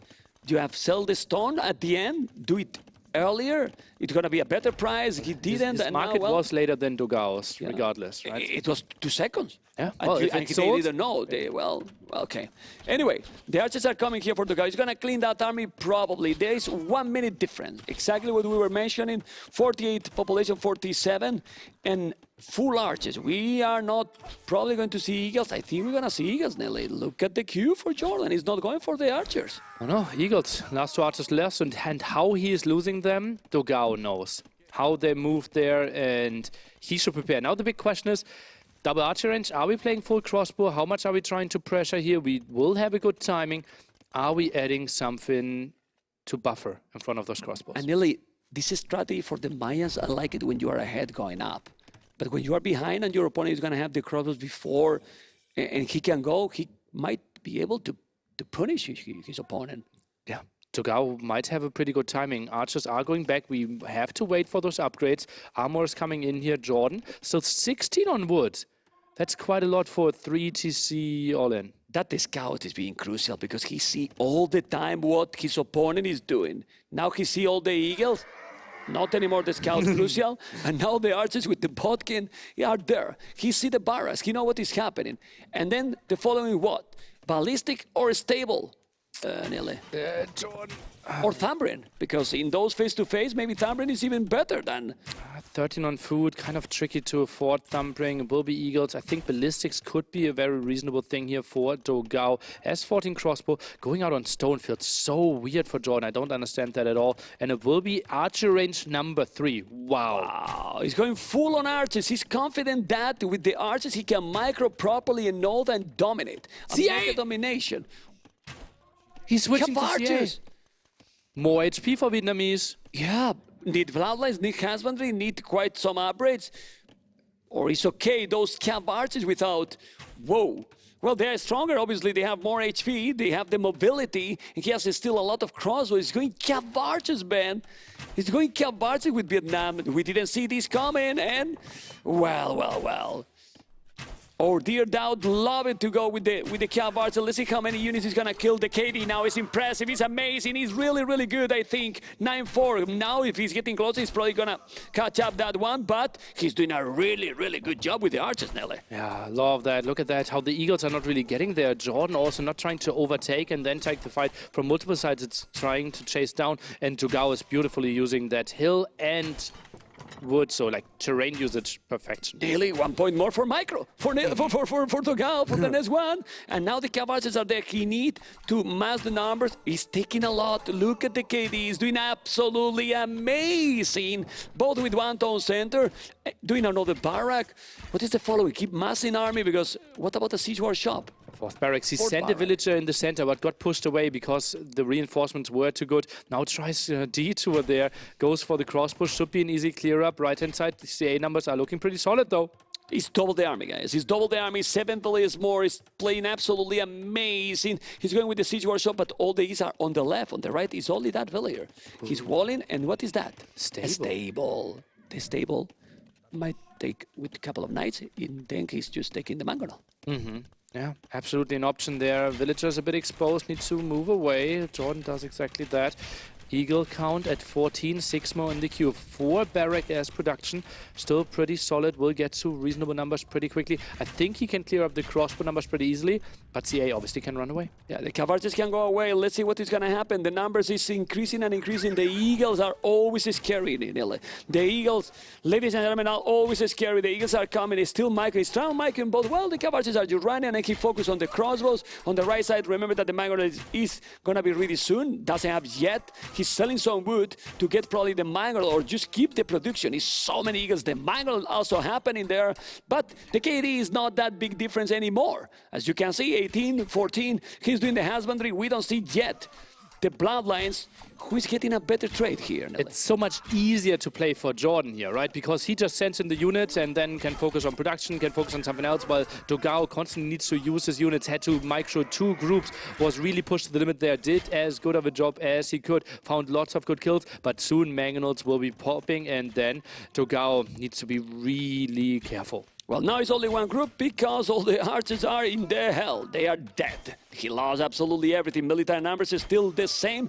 Oh, that engagement is not the greatest. He needs to go away, and he's going away. Well, it could be worse. It definitely could be worse, but definitely not the best one here for Dogao. Fortune is going to be there. The mangrel and the scorpion is going to see, but he ran away. He killed his own eagles. Yeah. He killed his own eagles almost. Aye. Well, Bloodlines, not yet there. Bloodlines now is also very important. So Bloodlines, maybe Knights is doing some Knights. He's doing some Knights to snipe. Why not an elephant? Isn't Good an elephant point. way better? Well, good point. Well, he might be scared if there's a monk coming. Okay, yeah, I There's can a see monk that. coming, and then he's slow. Has to be careful. He's gonna take the village. No, he didn't take it. That was a good one for Jordan. This is so good game already. Well, what a series we are watching right now with those Cavards now holding there. With the palisade in danger, there's a scorpion. The siege is doing a really good job, Nelly, with the siege here. Those Cavards are really low HP. Oh man, and Bloodline's missing there. Hurt so much now. The first knight is coming out, but Eagles are around to defend. Can the villager be saved? Looks like a Jordan. 1 HP villager, or maybe 2, I don't know, but his save it is so important because you can't repair the Magonal. And where's the army from Dogao? He's doing the bloodlines now, but I'm trying to find the army, and I don't see the army anymore. It's gone. He lost absolutely everything. Oh. So difficult to play against this composition. You have to play perfect. And it's not that he did a bad job, but it wasn't perfect at all. He's still with 11 villages more. But how do you defend now if he's breaking in? Impossible. Those CA, they need to micro all day long. You kind of need your own, either like some stables to snipe, or like stable units to snipe the siege, or your own mangonel to defend against this. It felt like Dogao asked himself too much of himself there, trying to micro 3 groups at 3 different, or like all at the same time. It's not that he's not capable, but to make this kind of micro, you need a huge APM, and boof, so complicated because, as you mentioned, Jordan is spamming. He just needs to spam. You have to micro. You don't want to lose, obviously, the Eagles, but it's much more easier to micro those Eagles. He's coming now in, and where's the goal now for Dogao? It is gone. He doesn't have any gold, man. He's mining here. Okay, he's mining in the south. So he's mining in this area. Now he's gonna palisade that one. But Scorpion so many shots. units. Oof. Yeah. Possible. Ballistic now is still doing a couple of knights, but you need to heal like 3-4 knights at least, Nelly. Yeah, something like that. And now the stable is gone, so not really an option. Second knight should finish. Maybe just jump for the Mangonel could be an option. Sierra going in, trying to find some damage against the Eagles here, doing a good job. But if they take 2 more hits, oh, that was a lot of HP lost. Okay, the Mangonel probably is going to be down now. He has 2 knights. He's repairing. He's not surviving now because there's the second knight. The village is still alive. But the problem is that look at the numbers. 32 Eagles and 8 more in the queue. I think they're in at the bottom of the base, and they're breaking through, man. He's breaking in, but there's so many cabards he can't rewall. He has to rewall. If you are not rewalling, then you don't have any goal. He's gonna rewall or not. You have to. Well, he's not an old eagle there, so he has a lot of cabards. He's fine. Ballistic, and he stabilized? Not really. He's now losing so many villages. 16 villages lost. 16 villages lost. The score is still not to oh man, why he's not walling here? It's tricky. getting really wild now. Very, very close. It's so difficult situation here for Dogao. It was looking that he could take the game, but now Jordan is definitely taking the lead, and Jordan is like, whoa, man. GG call Jordan. It is in the quarterfinal. At the limit, Nelly. Absolutely at the limit. At the limit. He was so close to being eliminated there. Dogao takes game 1, and Jordan has to be so happy, so relieved there as well. What a crazy play. And even in game 3, it looked like maybe Dogao could have finished him. He's not happy. No, he's relieved. He's not smiling because he is really, I mean, he wants to be far in the tournament, and he's probably thinking now, if I don't improve, if I don't go up my level, in quarterfinal it's gonna be impossible. Yeah, Jordan is going to face either Tato or Hera. We will see that tomorrow. The draw probably going to be live this night. What or at least you will see series. that. Whoa, what a good What set. exciting series. Have you enjoyed? Hopefully you have enjoyed. We have enjoyed a lot. I'm sweating, literally sweating, because this game was, well, and the previous, I mean, the series has been fantastic, and it was looking rough, like the comeback, but Mayans are Mayans. I know it's a simple statement. Eagles are Eagles, is something I would say as well. Yeah.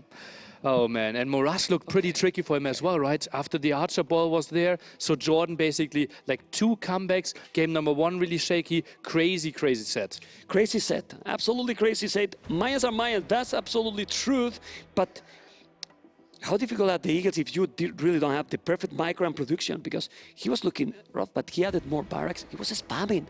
Eagles non-stop. Yeah. Eagles non-stop.